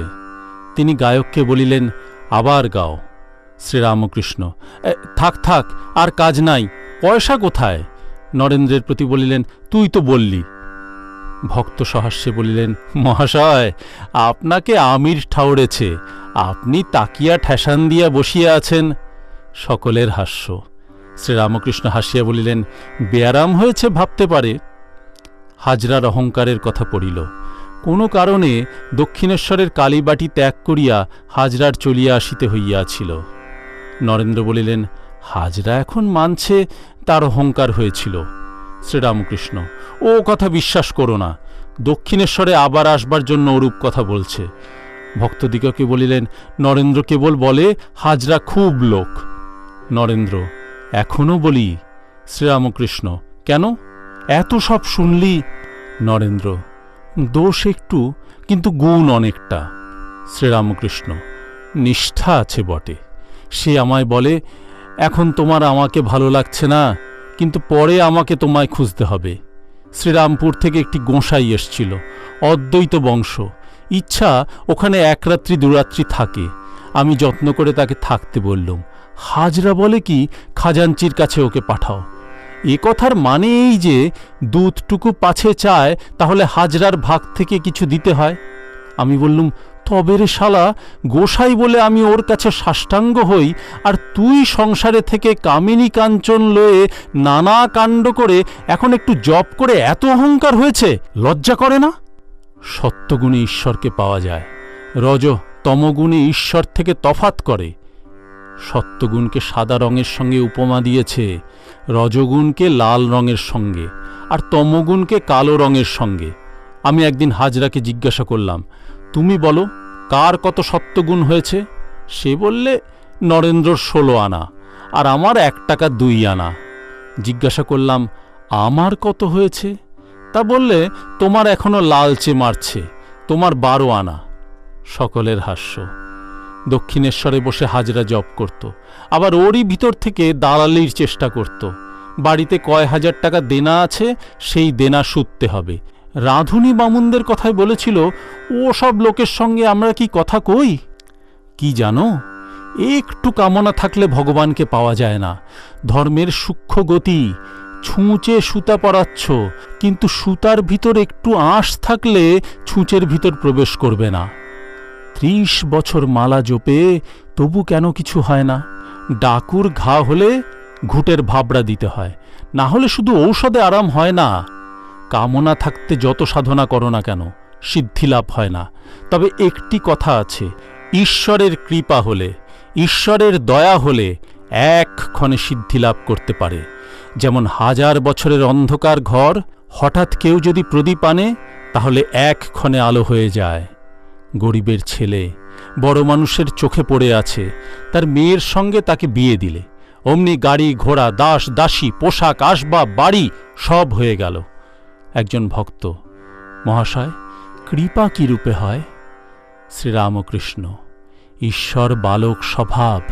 যেমন কোনো ছেলে কোচরে রত্ন লয়ে বসে আছে, কত লোক রাস্তা দিয়ে চলে যাচ্ছে, তারা তার কাছে রত্ন চাচ্ছে, কিন্তু সে কাপড়ে হাত চেপে মুখ ফিরিয়ে বলে, না, আমি দেব না। আবার হয়তো যে চায়নি চলে যাচ্ছে, পেছনে পেছনে দৌড়ে গিয়ে সেধে তাকে দিয়ে ফেলে। শ্রীরামকৃষ্ণ: ত্যাগ না হলে ঈশ্বরকে পাওয়া যায় না। আমার কথা লবে কে? আমি সঙ্গী খুঁজছি, আমার ভাবের লোক, খুব ভক্ত, দেখলে মনে হয় এই বুঝি আমার ভাব নিতে পারবে। আবার দেখি সে আরেক রকম হয়ে যায়। একটা ভূত সঙ্গী খুঁজছিল, শনি মঙ্গলবারে অপঘাতে মৃত্যু হলে ভূত হয়। ভূতটা যেই দেখে কেউ শনি মঙ্গলবারে ওই রকম করে মরছে, অমনি দৌড়ে যায়, মনে করে এইবার বুঝি আমার সঙ্গী হলো। কিন্তু কাছেও যাওয়া, আর সে লোকটা দাঁড়িয়ে উঠেছে, হয়তো ছাদ থেকে পড়ে অজ্ঞান হয়েছে, আবার বেঁচে উঠেছে। সেজবাবুর ভাব হলো সর্বদাই মাতালের মতো থাকে, কোনো কাজ করতে পারে না। তখন সবাই বলে, এরকম হলে বিষয় দেখবে কে? ছোট ভট্টাচার্য নিশ্চয়ই কোনো তুক করেছে। নরেন্দ্র যখন প্রথম প্রথম আসে, ওর বুকে হাত দিতে বেহুঁশ হয়ে গেল। তারপর চৈতন্য হলে কেঁদে বলতে লাগলো, ওগো, আমায় এমন করলে কেন? আমার যে বাবা আছে, আমার যে মা আছে গো। আমার করা এইটি অজ্ঞান থেকে হয়। গুরু শিষ্যকে বললেন, সংসার মিথ্যা, তুই আমার সঙ্গে চলে আয়। শিষ্য বললে, ঠাকুর, এরা আমায় এত সব ভালোবাসে, আমার বাপ, আমার মা, আমার স্ত্রী, এদের ছেড়ে কেমন করে যাব? গুরু বললেন, তুই আমার করছিস বটে, আর বলছিস ওরা ভালোবাসে, কিন্তু ওসব ভুল। আমি তোকে একটা ফন্দি শিখিয়ে দিচ্ছি, সেইটি করিস, তাহলে বুঝবি সত্য ভালোবাসে কি না। এই বলে একটা ঔষধের বড়ি তার হাতে দিয়ে বললেন, এইটি খাস, মরার মতো হয়ে যাবি, তোর জ্ঞান যাবে না, সব দেখতে শুনতে পাবি। তারপর আমি গেলে তোর ক্রমে ক্রমে পূর্বাবস্থা হবে। শিষ্যটি ঠিক ঐরূপ করলে। বাড়িতে কান্নাকাটি পড়ে গেল। মা, স্ত্রী সকলে আছড়া পিছড়ি করে কাঁদছে। এমন সময় একটি ব্রাহ্মণ এসে বললে, কি হয়েছে গা? তারা সকলে বললে, এই ছেলেটি মারা গেছে।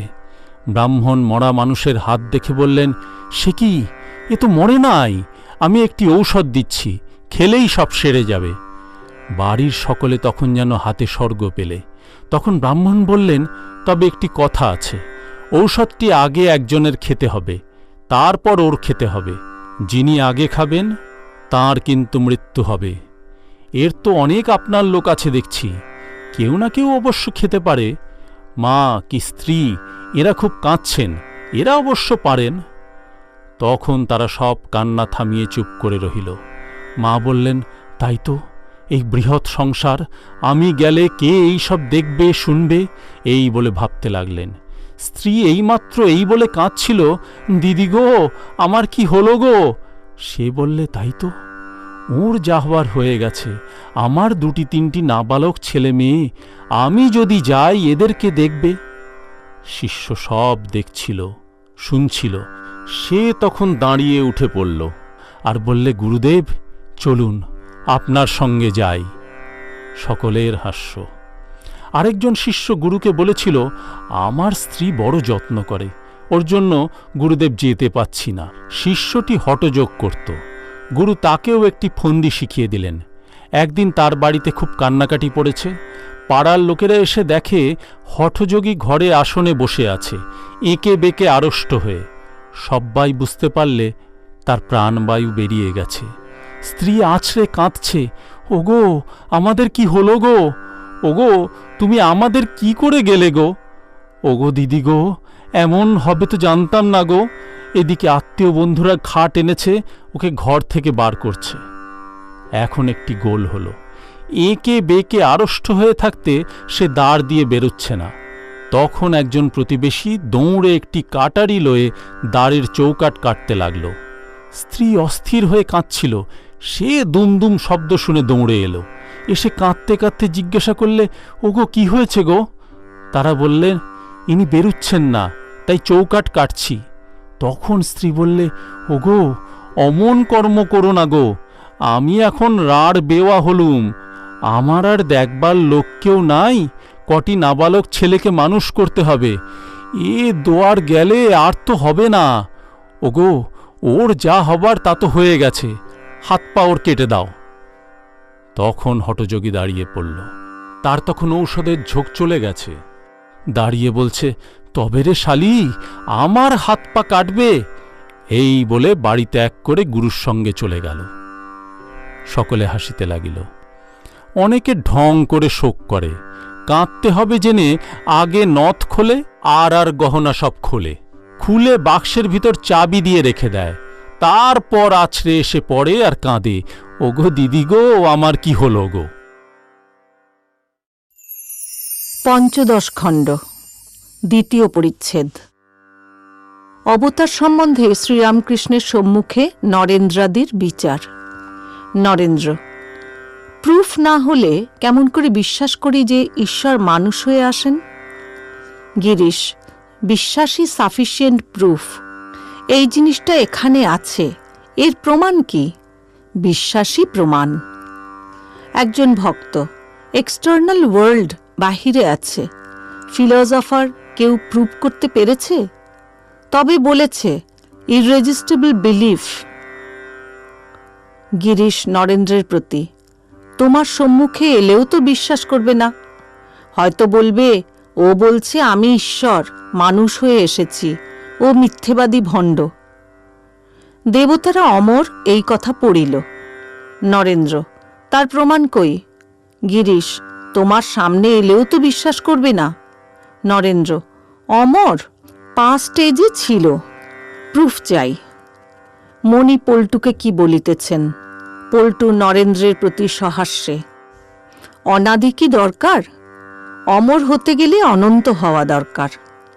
শ্রীরামকৃষ্ণ সহাস্যে: নরেন্দ্র উকিলের ছেলে, পল্টু ডেপুটির ছেলে। সকলের হাস্য। সকলে একটু চুপ করিয়া আছেন। যোগিন গিরিশাদি ভক্তদের প্রতি সহাস্যে। নরেন্দ্রের কথা ইনি অর্থাৎ ঠাকুর আর লন না। শ্রীরামকৃষ্ণ সহাস্যে, আমি একদিন বলছিলাম চাতক আকাশের জল ছাড়া আর কিছু খায় না। নরেন্দ্র বললে, চাতক এ জলও খায়। তখন মাকে বললুম, মা এসব কথা কি মিথ্যা হয়ে গেল? ভারী ভাবনা হলো। একদিন আবার নরেন্দ্র এসেছে। ঘরের ভিতর কতকগুলি পাখি উড়ছিল দেখে বলে উঠল, ওই ওই। আমি বললাম, কি? ও বললে, ওই চাতক, ওই চাতক। দেখি কতকগুলো চামচিকে। সেই থেকে ওর কথা আর লই না। সকলের হাস্য। শ্রীরামকৃষ্ণ, যদু মল্লিকের বাগানে নরেন্দ্র বললে, তুমি ঈশ্বরের রূপটুপ যা দেখো ও মনের ভুল।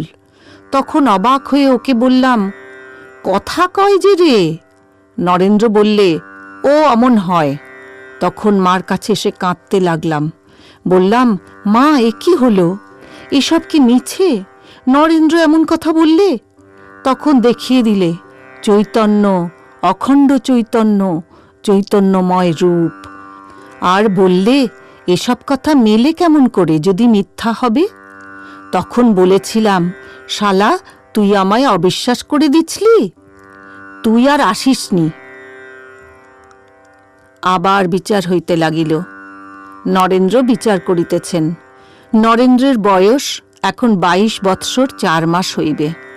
নরেন্দ্র গিরিশ মাস্টার প্রভৃতিকে শাস্ত্রই বা বিশ্বাস কেমন করে করি?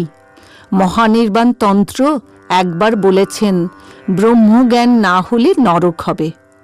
আবার বলে পার্বতীর উপাসনা ব্যতীত আর উপায় নাই। মনু সংহিতায় মনু লিখছেন মনুরই কথা। মোজেস লিখছেন পেন্টাটিউক, তাঁরই নিজের মৃত্যুর কথা বর্ণনা। সাংখ্য দর্শন বলছেন ঈশ্বরা সিদ্ধে। ঈশ্বর আছেন এ প্রমাণ করবার জো নাই। আবার বলে বেদ মানতে হয়, বেদ নিত্য। তা বলে এসব নাই বলছি না, বুঝতে পারছি না, বুঝিয়ে দাও। শাস্ত্রের অর্থ যার যা মনে এসেছে তাই করেছে। এখন কোনটা লব? হোয়াইট লাইট অর্থাৎ শ্বেত আলো রেড মিডিয়াম অর্থাৎ লাল কাচের মধ্য দিয়ে এলে লাল দেখায়, গ্রিন মিডিয়ামের মধ্য দিয়ে এলে গ্রিন দেখায়। একজন ভক্ত, গীতা ভগবান বলেছেন। শ্রীরামকৃষ্ণ, গীতা সব শাস্ত্রের সার। সন্ন্যাসীর কাছে আর কিছু না থাকে, গীতা একখানি ছোট থাকবে। একজন ভক্ত, গীতা শ্রীকৃষ্ণ বলেছেন। নরেন্দ্র, শ্রীকৃষ্ণ বলেছেন না ইয়ে বলেছেন? ঠাকুর শ্রীরামকৃষ্ণ অবাক হইয়া নরেন্দ্রের এই কথা শুনিতেছেন। শ্রীরামকৃষ্ণ, এসব বেশ কথা হচ্ছে। শাস্ত্রের 2 রকম অর্থ, শব্দার্থ ও মর্মার্থ। মর্মার্থটুকু লোতে হয়, যে অর্থ ঈশ্বরের বাণীর সঙ্গে মিলে। চিঠির কথা আর যে ব্যক্তি চিঠি লিখেছে তার মুখের কথা অনেক তফাৎ। শাস্ত্র হচ্ছে চিঠির কথা, ঈশ্বরের বাণী মুখের কথা। আমি মার মুখের কথার সঙ্গে না মিললে কিছুই লই না। আবার অবতারের কথা পড়িল। নরেন্দ্র, ঈশ্বরে বিশ্বাস থাকলেই হলো। তারপর তিনি কোথায় ঝুলছেন বা কি করছেন এ আমার দরকার নাই। অনন্ত ব্রহ্মাণ্ড, অনন্ত অবতার, অনন্ত ব্রহ্মাণ্ড, অনন্ত অবতার শুনিয়া শ্রীরামকৃষ্ণ হাত জোর করিয়া নমস্কার করিলেন ও বলিতেছেন, আহা! মণি ভবনাথকে কি বলিতেছেন? ভবনাথ, ইনি বলেন, হাতি যখন দেখি নাই তখন সে ছুঁচের ভিতর যেতে পারে কিনা কেমন করে জানব? ঈশ্বরকে জানি না, অথচ তিনি মানুষ হয়ে অবতার হতে পারেন কিনা কেমন করে বিচারের দ্বারা বুঝব? শ্রীরামকৃষ্ণ, সবই সম্ভব। তিনি ভেলকি লাগিয়ে দেন, বাজিকর গলার ভিতর ছুরি লাগিয়ে দেয়, আবার বার করে, ইট পাটকেল খেয়ে ফেলে। 15 খণ্ড, 3য় পরিচ্ছেদ। শ্রীরামকৃষ্ণ ও কর্ম, তাহার ব্রহ্মজ্ঞানের অবস্থা। ভক্ত বলিলেন, ব্রাহ্ম সমাজের লোকেরা বলেন সংসারের কর্ম করা কর্তব্য, এ কর্ম ত্যাগ করলে হবে না। গিরিশ বলিলেন, সুলভ সমাচারে ওই রকম লিখেছে দেখলাম, কিন্তু ঈশ্বরকে জানবার জন্য যেসব কর্ম তাই করে উঠতে পারা যায় না, আবার অন্য কর্ম। শ্রীরামকৃষ্ণ ঈষৎ হাসিয়া মাস্টারের দিকে তাকাইয়া নয়নের দ্বারা ইঙ্গিত করিলেন, ও যা বলছে তাই ঠিক। মাস্টার বুঝিলেন কর্মকাণ্ড বড় কঠিন। পূর্ণ আসিয়াছেন।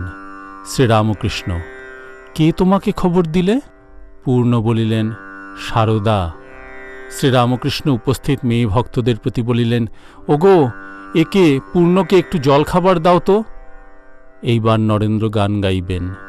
ঠাকুর শ্রীরামকৃষ্ণ ভক্তেরা শুনিবেন।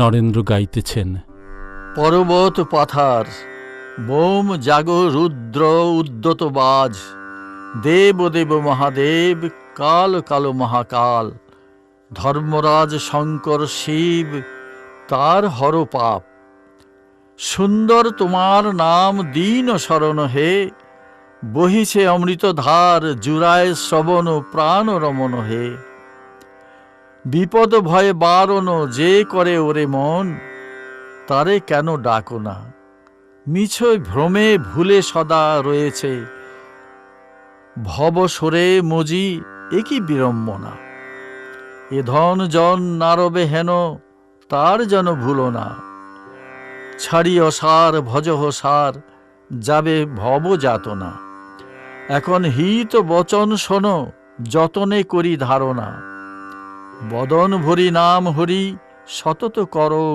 ঘোষণা, যদি এভাবে পার হবে ছাড়ো বিষয়ে বাসনা, সপিয়ে তনুর হৃদয় মন তার কর সাধনা। পল্টু বলিলেন, এই গানটি গাইবেন?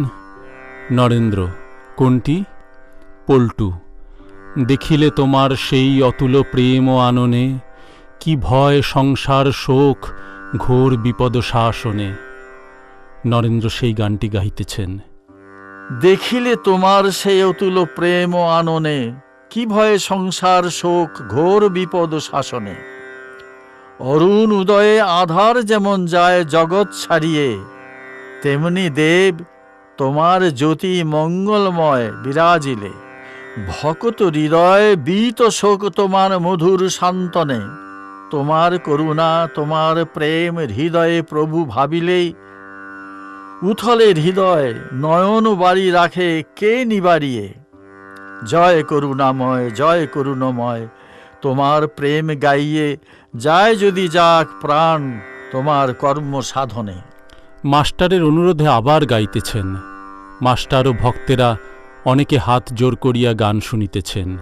হরিরস মুদিরা পিয়ে মম মানস মাতরে, একবার লুটহ অবনীতল হরি হরি বলি কাঁদরে, গতি কর কর বলে গভীর নিনাদে হরি নামে গগন ছাওরে, নাচ হরি বলে দুবাহু তুলে, হরি নাম বিলাও রে লোকের দ্বারে দ্বারে, হরি প্রেমানন্দ রসে অনুদিন ভাসরে, গাও হরি নাম হও পূর্ণ কাম নিচ বাসনা নাসরে, চিন্তয় মম মানস হরি চিদ ঘন নিরঞ্জন, চমৎকার অপার জগৎ রচনা তোমার, গগনের থালে রবি চন্দ্র দীপক জলে, তারকা মণ্ডল চমকে মুতিরে, ধূপ মলয়া নীল পবন চামর করে, সকল বনরাজি ফুটন্ত জ্যোতিরে, কেমন আরতি হে ভবখণ্ডন তব আরতি, অনাহত শব্দ বাজন্ত ভেরিরে, সেই এক পুরাতন পুরুষ নির্জনে চিত্ত সমাধান করে রে। নারায়ণের অনুরোধে আবার নরেন্দ্র গাইতেছেন। এসো মা ও হৃদয়ে রমা পরাণ পুতলি গো, হৃদয় আসনে হও মা আসীন নিরখি তোরে গো, আছি জনমা বুধি তোর মুখ চেয়ে, জানো মা জননী কি দুঃখ পেয়ে, একবার হৃদয়ে কমল বিকাশ করিয়ে প্রকাশতা হে আনন্দময়ী। নরেন্দ্র নিজের মনে গান গাইতেছেন। নিবিড় আধারে মা তোর চমকে রূপরাশি, তাই যোগী ধ্যান ধরে হয়ে গিরি গুহাবাসী, সমাধির এই গান শুনিতে শুনিতে ঠাকুর সমাধিস্থ হইতেছেন। নরেন্দ্র আরেকবার সেই গানটি গাইতেছেন, হরিরাস মদিরা পিয়ে মম মনস মাতরে। শ্রীরামকৃষ্ণ ভাবাবিষ্ট, উত্তরাশ্ব হইয়া দেওয়ালে ঠেসান দিয়া পা ঝুলাইয়া তাকিয়ার উপর বসিয়া আছেন। ভক্তেরা চতুর্দিকে উপবিষ্ট। ভাবাবিষ্ট হইয়া ঠাকুর মার সঙ্গে একাকী কথা কহিতেছেন। ঠাকুর বলিতেছেন, এই বেলা খেয়ে যাব, তুই এলি? তুই কি গাঁটরি বেঁধে বাসা পাকড়ে সব ঠিক করে এলি? ঠাকুর কি বলিতেছেন, মা তুই কি এলি? ঠাকুর আর মা কি অভেদ? এখন আমার কারুকে ভালো লাগছে না। মা, গান কেন শুনব? ওতে তো মন খানিকটা বাইরে চলে যাবে। ঠাকুর ক্রমে ক্রমে আরও বাহ্যজ্ঞান লাভ করিতেছেন। ভক্তদের দিকে তাকাইয়া বলিতেছেন, আগে কই মাছ জিয়ে রাখা দেখে আশ্চর্য হতুম, মনে করতুম এরা কি নিষ্ঠুর, এদের শেষকালে হত্যা করবে। অবস্থা যখন বদলাতে লাগল, তখন দেখি যে শরীরগুলো খোল মাত্র, থাকলেও এসে যায় না, গেলেও এসে যায় না। ভবনাথ, তবে মানুষ হিংসা করা যায়, মেরে ফেলা যায়। শ্রীরামকৃষ্ণ, হাঁ, এ অবস্থায় হতে পারে। সে অবস্থা সকলের হয় না, ব্রহ্মজ্ঞানের অবস্থা। দুই এক গাম নেমে এলে তবে ভক্তি ভক্ত ভালো লাগে। ঈশ্বরেতে বিদ্যা অবিদ্যা দুই আছে। এই বিদ্যা মায়া ঈশ্বরের দিকে লয়ে যায়, অবিদ্যা মায়া ঈশ্বর থেকে মানুষকে তফাত করে লয়ে যায়। বিদ্যার খেলা জ্ঞান, ভক্তি, দয়া, বৈরাগ্য এই সব আশ্রয় করলে ঈশ্বরের কাছে পৌঁছানো যায়। আর এক ধাপ উঠলেই ঈশ্বর, ব্রহ্মজ্ঞান। এই অবস্থায় ঠিক বোধ হচ্ছে, ঠিক দেখছি তিনিই সব হয়েছেন। ত্যায্য গ্রাহ্য থাকে না, কারো উপর রাগ করবার জো থাকে না। গাড়ি করে যাচ্ছি, বারান্দার উপর দাঁড়িয়ে রয়েছে দেখলাম দুই বেশ্যা। দেখলাম সাক্ষাৎ ভগবতী। দেখে প্রণাম করলাম। যখন এই অবস্থা প্রথম হল, তখন মা কালীকে পূজা করতে বা ভোগ দিতে আর পারলাম না। হলধারিয়া হৃদে বললে, খাজাঞ্চি বলেছে ভট্টাচার্যি ভোগ দিবেন না তো কি করবেন? আমি কুবাক্য বলেছে শুনে কেবল হাসতে লাগলাম। একটু রাগ হল না। এই ব্রহ্মজ্ঞান লাভ করে তারপর লীলা আস্বাদন করে বেড়াও। সাধু একটি শহরে এসে রং দেখে বেড়াচ্ছে। এমন সময় তার এক আলাপি সাধুর সঙ্গে দেখা হলো। সে বললে, তুমি যে ঘুরে ঘুরে আমোদ করে বেড়াচ্ছ, তল্পিতল্পা কই? সেগুলো তো চুরি করে লয়ে যায় নাই। প্রথম সাধু বললে, না মহারাজ, আগে বাসা পাকড়ে গাঁটরি ওঠরি ঠিকঠাক করে ঘরে রেখে তালা লাগিয়ে তবে শহরের রং দেখে বেড়াচ্ছি। সকলের হাস্য। ভবনাথ বলিলেন, এ খুব উঁচু কথা। মনি স্বগত। ব্রহ্মজ্ঞানের পর লীলা আস্বাদন, সমাধির পর নিচে নামা।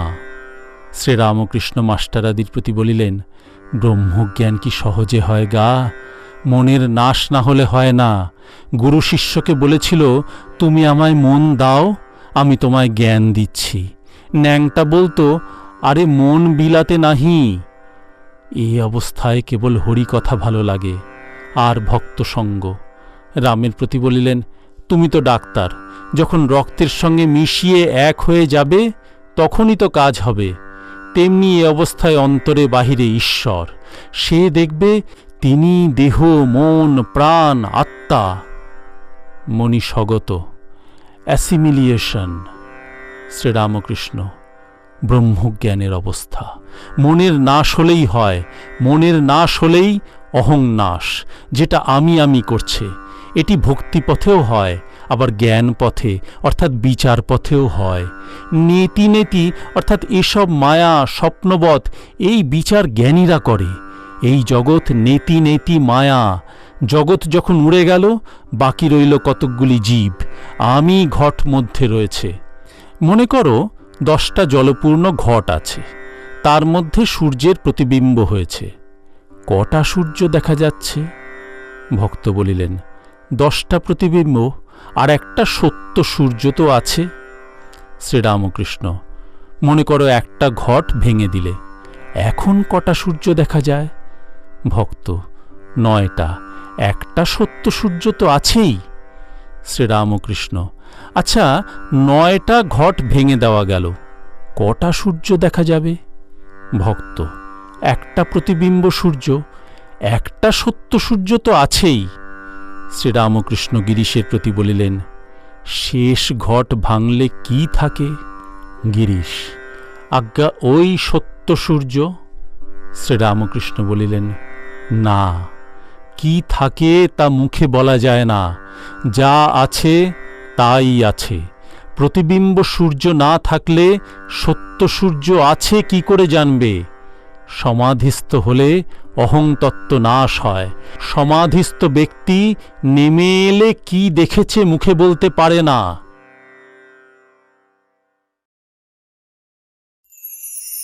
পঞ্চদশ খণ্ড, চতুর্থ পরিচ্ছেদ। শ্রীরামকৃষ্ণের ভক্তদিগকে আশ্বাস প্রদান ও অঙ্গীকার।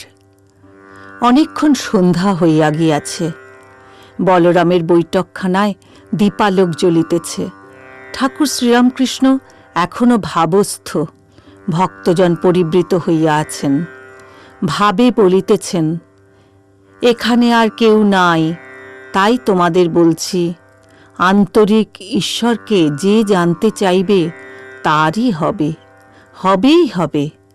যে ব্যাকুল, ঈশ্বর বই আর কিছু চায় না, তারই হবে। এখানকার যারা লোক অর্থাৎ অন্তরঙ্গ ভক্তেরা, তারা সব জুটে গেছে। আর সব এখন যারা যাবে তারা বাহিরের লোক, তারাও এখন মাঝে মাঝে যাবে। মা তাদের বলে দেবে, এই করো, এই রকম করে ঈশ্বরকে ডাকো। কেন ঈশ্বরের দিকে জীবের মন যায় না? ঈশ্বরের চেয়ে তাঁর অর্থাৎ মহামায়ার আবার জোর বেশি, জজের চেয়ে প্যায়দার ক্ষমতা বেশি। সকলের হাস্য। নারদকে রাম বললেন, নারদ, আমি তোমার স্তবে বড় প্রসন্ন হয়েছি, আমার কাছে কিছু বর লও। নারদ বললেন, রাম, তোমার পাদপদ্মে যেন আমার শুদ্ধা ভক্তি হয়, আর যেন তোমার ভুবন মোহিনী মায়ায় মুগ্ধ না হই। রাম বললেন, তথাস্তু, আর কিছু বর লও। নারদ বললেন, রাম, আর কিছু বর চাই না। এই ভুবন মোহিনী মায়ায় সকলে মুগ্ধ। ঈশ্বর দেহ ধারণ করেছেন, তিনিও মুগ্ধ হন। রাম সীতার জন্য কেঁদে কেঁদে বেরিয়েছিলেন। পঞ্চভূতের ফাঁদে ব্রহ্ম পড়ে কাঁদে। তবে একটি কথা আছে, ঈশ্বর মনে করলেই মুক্ত হন। ভবনাথ: গার্ড নিজে ইচ্ছা করে রেলের গাড়ির ভিতর আপনাকে রুদ্ধ করে, আবার মনে করলেই নেমে পড়তে পারে। শ্রীরামকৃষ্ণ: ঈশ্বর কোটি যেমন অবতারাদি, মনে করলেই মুক্ত হতে পারে। যারা জীবকোটি তারা পারে না। জীবরা কামিনী কাঞ্চনে বদ্ধ। ঘরের দ্বার জানলা ইস্কুরু দিয়ে আটা, বেরুবে কেমন করে? ভবনাথ সহাস্যে: যেমন রেলের থার্ড ক্লাস প্যাসেঞ্জাররা চাবি বন্ধ, বেরুবার জো নাই। গিরিশ: জীব যদি এরূপ আষ্টে পৃষ্ঠে বদ্ধ, তার এখন উপায়? শ্রীরামকৃষ্ণ: তবে গুরুরূপ হয়ে ঈশ্বর স্বয়ং যদি মায়াপাশ ছেদন করেন, তাহলে আর ভয় নাই। ঠাকুর কি ইঙ্গিত করিতেছেন যে তিনি নিজে জীবের মায়াপাশ ছেদন করতে দেহ ধারণ করে গুরুরূপ হয়ে এসেছেন?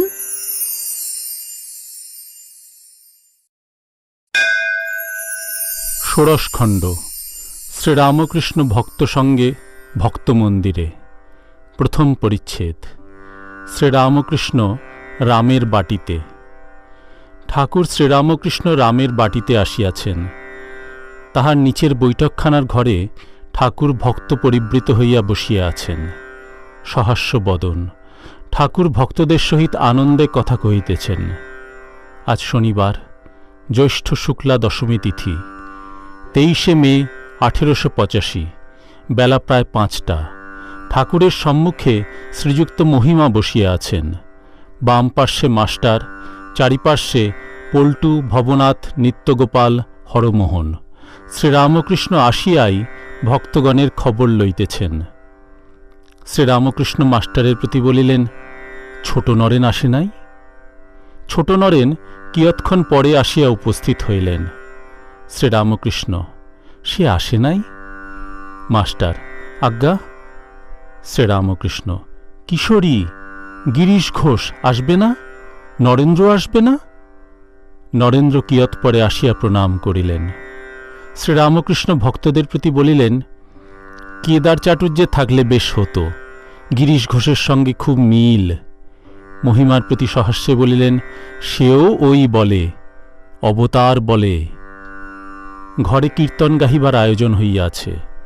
কীর্তনিয়া বদ্ধাঞ্জলি হইয়া ঠাকুরকে বলিতেছেন, আজ্ঞা করেন তো গান আরম্ভ হয়। ঠাকুর বলিতেছেন, একটু জল খাব। জল পান করিয়া মশলার বটুয়া হইতে কিছু মশলা লইলেন।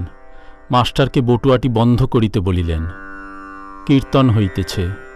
খোলের আওয়াজে ঠাকুরের ভাব হইতেছে। গৌরচন্দ্রিকা শুনিতে শুনিতে একেবারে সমাধিস্থ। কাছে নিত্যগোপাল ছিলেন, তাহার কোলে পা ছড়াইয়া দিলেন। নিত্যগোপালও ভাবে কাঁদিতেছেন। ভক্তেরা সকলে অবাক হইয়া সেই সমাধি অবস্থা এক দৃষ্টে দেখিতেছেন। ঠাকুর একটু প্রকৃতিস্থ হইয়া কথা কহিতেছেন। নিত্য থেকে লীলা, লীলা থেকে নিত্য। নিত্যগোপালের প্রতি বলিলেন, তোর কি? নিত্য বিনীতভাবে বলিলেন, দুই ভালো। শ্রীরামকৃষ্ণ চোখ বুজিয়া বলিতেছেন, কেবল এমনটা কি, চোখ বুঝলেই তিনি আছেন, আর চোখ চাইলেই নাই। যাঁরই নিত্য তাঁরই লীলা, যাঁরই লীলা তাঁরই নিত্য। শ্রীরামকৃষ্ণ মহিমার প্রতি বলিলেন, তোমায় বাবু একবার বলি।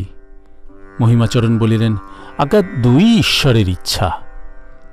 শ্রীরামকৃষ্ণ, কেউ 7 তলার উপরে উঠে আর নামতে পারে না, আবার কেউ উঠে নিচে আনাগোনা করতে পারে। উদ্ভব গোপীদের বলেছিলেন, তোমরা যাকে তোমাদের কৃষ্ণ বলছ তিনি সর্বভূতে আছেন, তিনি জীব জগৎ হয়ে রয়েছেন। তাই বলি, চোখ বুঝলেই ধ্যান, চোখ খুললে আর কিছু নাই। মহিমা বলিলেন, একটা জিজ্ঞাসা আছে।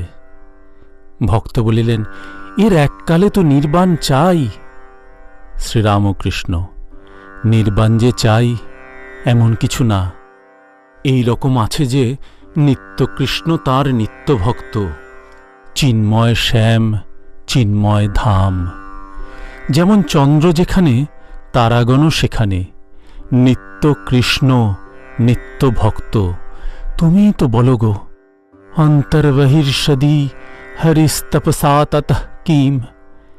আর তোমায় তো বলেছি যে বিষ্ণু অংশে ভক্তির বীজ যায় না। আমি এক জ্ঞানীর পাল্লায় পড়েছিলাম, 11 মাস বেদান্ত শোনালে, কিন্তু ভক্তির বীজ আর যায় না। ফিরে ঘুরে সেই মা মা। যখন গান করতুম ন্যাংটা কাঁদত, বলতো, আরে কে আরে, দেখো অত বড় জ্ঞানী কেঁদে ফেলত।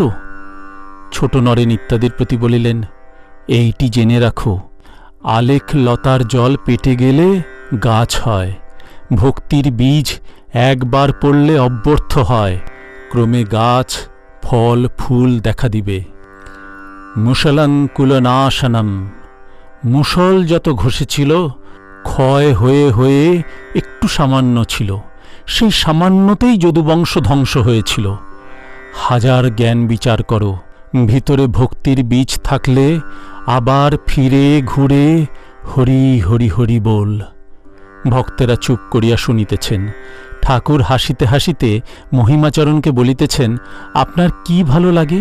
মহিমা সহাস্যে বলিলেন, কিছুই না, আম ভালো লাগে।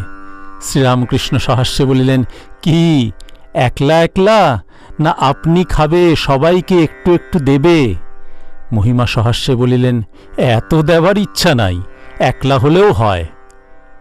শ্রীরামকৃষ্ণ, কিন্তু আমার ভাব কি জানো, চোখ চাইলেই কি তিনি আর নাই? আমি নিত্য লীলা দুই লই। তাকে লাভ করলে জানতে পারা যায় তিনি সরাট, তিনি বিরাট, তিনি অখণ্ড সচ্চিদানন্দ, তিনি আবার জীব জগৎ হয়েছেন। সাধনা চাই, শুধু শাস্ত্র পড়লে হয় না। দেখলাম বিদ্যাসাগরকে, অনেক পড়া আছে, কিন্তু অন্তরে কি আছে দেখে নাই। ছেলেদের লেখাপড়া শিখিয়ে আনন্দ, ভগবানের আনন্দের আস্বাদ পায় নাই। শুধু পড়লে কি হবে, ধারণা কই। পাঁজিতে লিখেছে 20 আড়া জল, কিন্তু পাঁজি টিপলে 1 ফোঁটাও পড়ে না। মহিমা, সংসারে অনেক কাজ, সাধনার অবসর কই? শ্রীরামকৃষ্ণ, কেন? তুমি তো বলো সব স্বপ্নবৎ। সম্মুখে সমুদ্র দেখে লক্ষণ ধনুর্বাণ হাতে করে ক্রুদ্ধ হয়ে বলেছিলেন, আমি বরুণকে বধ করব, এই সমুদ্র আমাদের লঙ্কায় যেতে দিচ্ছে না। রাম বুঝালেন, লক্ষণ, এ যা কিছু দেখছ এসব তো স্বপ্নবৎ, অনিত্য। সমুদ্র অনিত্য, তোমার রাগও অনিত্য। মিথ্যাকে মিথ্যা দ্বারা বধ করা, সেটাও মিথ্যা। মহিমাচরণ চুপ করিয়া রহিলেন। মহিমাচরণের সংসারে অনেক কাজ, আর তিনি একটি নূতন স্কুল করিয়াছেন পরোপকারের জন্য। ঠাকুর শ্রীরামকৃষ্ণ আবার কথা কহিতেছেন। শ্রীরামকৃষ্ণ মহিমার প্রতি বলিলেন, শম্ভু বললে, আমার ইচ্ছা যে এই টাকাগুলি সৎকর্মে ব্যয় করি, স্কুল ডিসপেন্সারি করে দিই, রাস্তাঘাট করে দিই। আমি বললাম, নিষ্কামভাবে করতে পারো সে ভালো, কিন্তু নিষ্কাম কর্ম করা বড় কঠিন। কোন দিক দিয়া কামনা এসে পড়ে? আর একটা কথা তোমায় জিজ্ঞাসা করি, যদি ঈশ্বর সাক্ষাৎকার হন, তাহলে তাঁর কাছে তুমি কি কতগুলি স্কুল, ডিসপেন্সারি, হাসপাতাল এই সব চাইবে? একজন ভক্ত বলিলেন, মহাশয়, সংসারীদের উপায় কি? শ্রীরামকৃষ্ণ, সাধু সঙ্গ, ঈশ্বরীয় কথা শোনা। সংসারীরা মাতাল হয়ে আছে, কামিনী কাঞ্চনে মত্ত।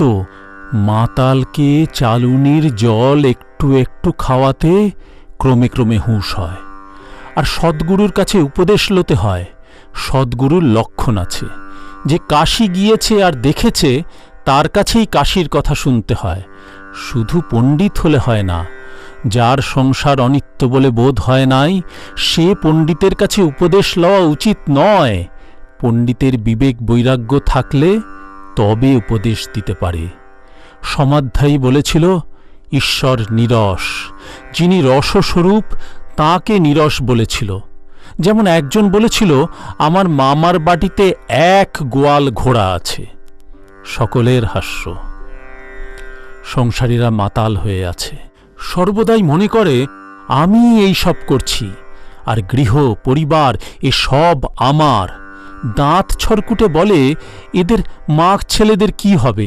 আমি না থাকলে এদের কি করে চলবে? আমার স্ত্রী পরিবার কে দেখবে? রাখাল বললে, আমার স্ত্রীর কি হবে? হরমোহন, রাখাল এই কথা বললে? শ্রীরামকৃষ্ণ, তা বলবে না তো কি করবে? যার আছে জ্ঞান, তার আছে অজ্ঞান। লক্ষণ রামকে বললেন, রাম, এ কি আশ্চর্য! সাক্ষাৎ বশিষ্ঠদেব, তার পুত্র শোক হল। রাম বললেন, ভাই, যার আছে জ্ঞান, তার আছে অজ্ঞান। ভাই, জ্ঞান অজ্ঞানের পারে যাও। যেমন কারু পায়ে একটি কাঁটা ফুটেছে, সে ওই কাঁটাটি তোলবার জন্য আরেকটি কাঁটা জোগাড় করে আনে। তারপর কাঁটা দিয়ে কাঁটাটি তুলবার পর 2টি কাঁটাই ফেলে দেয়। অজ্ঞান কাঁটা তুলবার জন্য জ্ঞান কাঁটা আহরণ করতে হয়। তারপর জ্ঞান অজ্ঞান 2 কাঁটা ফেলে দিলে হয় বিজ্ঞান। ঈশ্বর আছেন এইটি বোধে বোধ করে, তাকে বিশেষ রূপে জানতে হয়, তার সঙ্গে বিশেষ রূপে আলাপ করতে হয়, এরই নাম বিজ্ঞান। তাই ঠাকুর শ্রীকৃষ্ণ অর্জুনকে বলেছিলেন, তুমি ত্রিগুণাতীত হও। এই বিজ্ঞান লাভ করবার জন্য বিদ্যা মায়া আশ্রয় করতে হয়। ঈশ্বর সত্য, জগৎ অনিত্য, এই বিচার, অর্থাৎ বিবেক বৈরাগ্য। আবার তার নাম, গুণকীর্তন, ধ্যান, সাধুসঙ্গ, প্রার্থনা, এ সব বিদ্যা মায়ার ভিতর। বিদ্যা মায়া যেন ছাদে উঠবার শেষ কয় পৈঠা, আরেক ধাপ উঠলেই ছাদ। ছাদে উঠা অর্থাৎ ঈশ্বর লাভ। বিষয়ীরা মাতাল হয়ে আছে, কামিনী কাঞ্চনে মত্ত, হুঁশ নাই। তাই তো ছোকরাদের ভালোবাসি, তাদের ভিতর কামিনী কাঞ্চন এখনো ঢোকে নাই। আধার ভালো, ঈশ্বরের কাজে আসতে পারে। সংসারীদের ভিতর কাঁটা বাঁচতে বাঁচতে সব যায়, মাছ পাওয়া যায় না। যেমন শিলে খেকো আম, গঙ্গা জল দিয়ে লোতে হয়। ঠাকুর সেবায় প্রায় দেওয়া হয় না, ব্রহ্মজ্ঞান করে তবে কাটতে হয়, অর্থাৎ তিনি সব হয়েছেন এইরূপ মনকে বুঝিয়ে। শ্রীযুক্ত অশ্বিনী কুমার দত্ত ও শ্রীযুক্ত বিহারী ভাদুরীর পুত্রের সঙ্গে একটি থিওজফিস্ট আসিয়াছেন। মুখের জেরে আসিয়া ঠাকুরকে প্রণাম করিলেন। উঠানে সংকীর্তনের আয়োজন হইয়াছে। যাই খোল বাজিল, ঠাকুর ঘর ত্যাগ করিয়া উঠানে গিয়া বসিলেন। সঙ্গে সঙ্গে ভক্তেরা গিয়া উঠানে বসিলেন। ভবনাথ অশ্বিনীর পরিচয় দিতেছেন। ঠাকুর মাস্টারকে অশ্বিনীকে দেখাইয়া দিলেন। দুইজনে কথা কহিতেছেন। নরেন্দ্র উঠানে আসিলেন। ঠাকুর অশ্বিনীকে বলিতেছেন, এরই নাম নরেন্দ্র।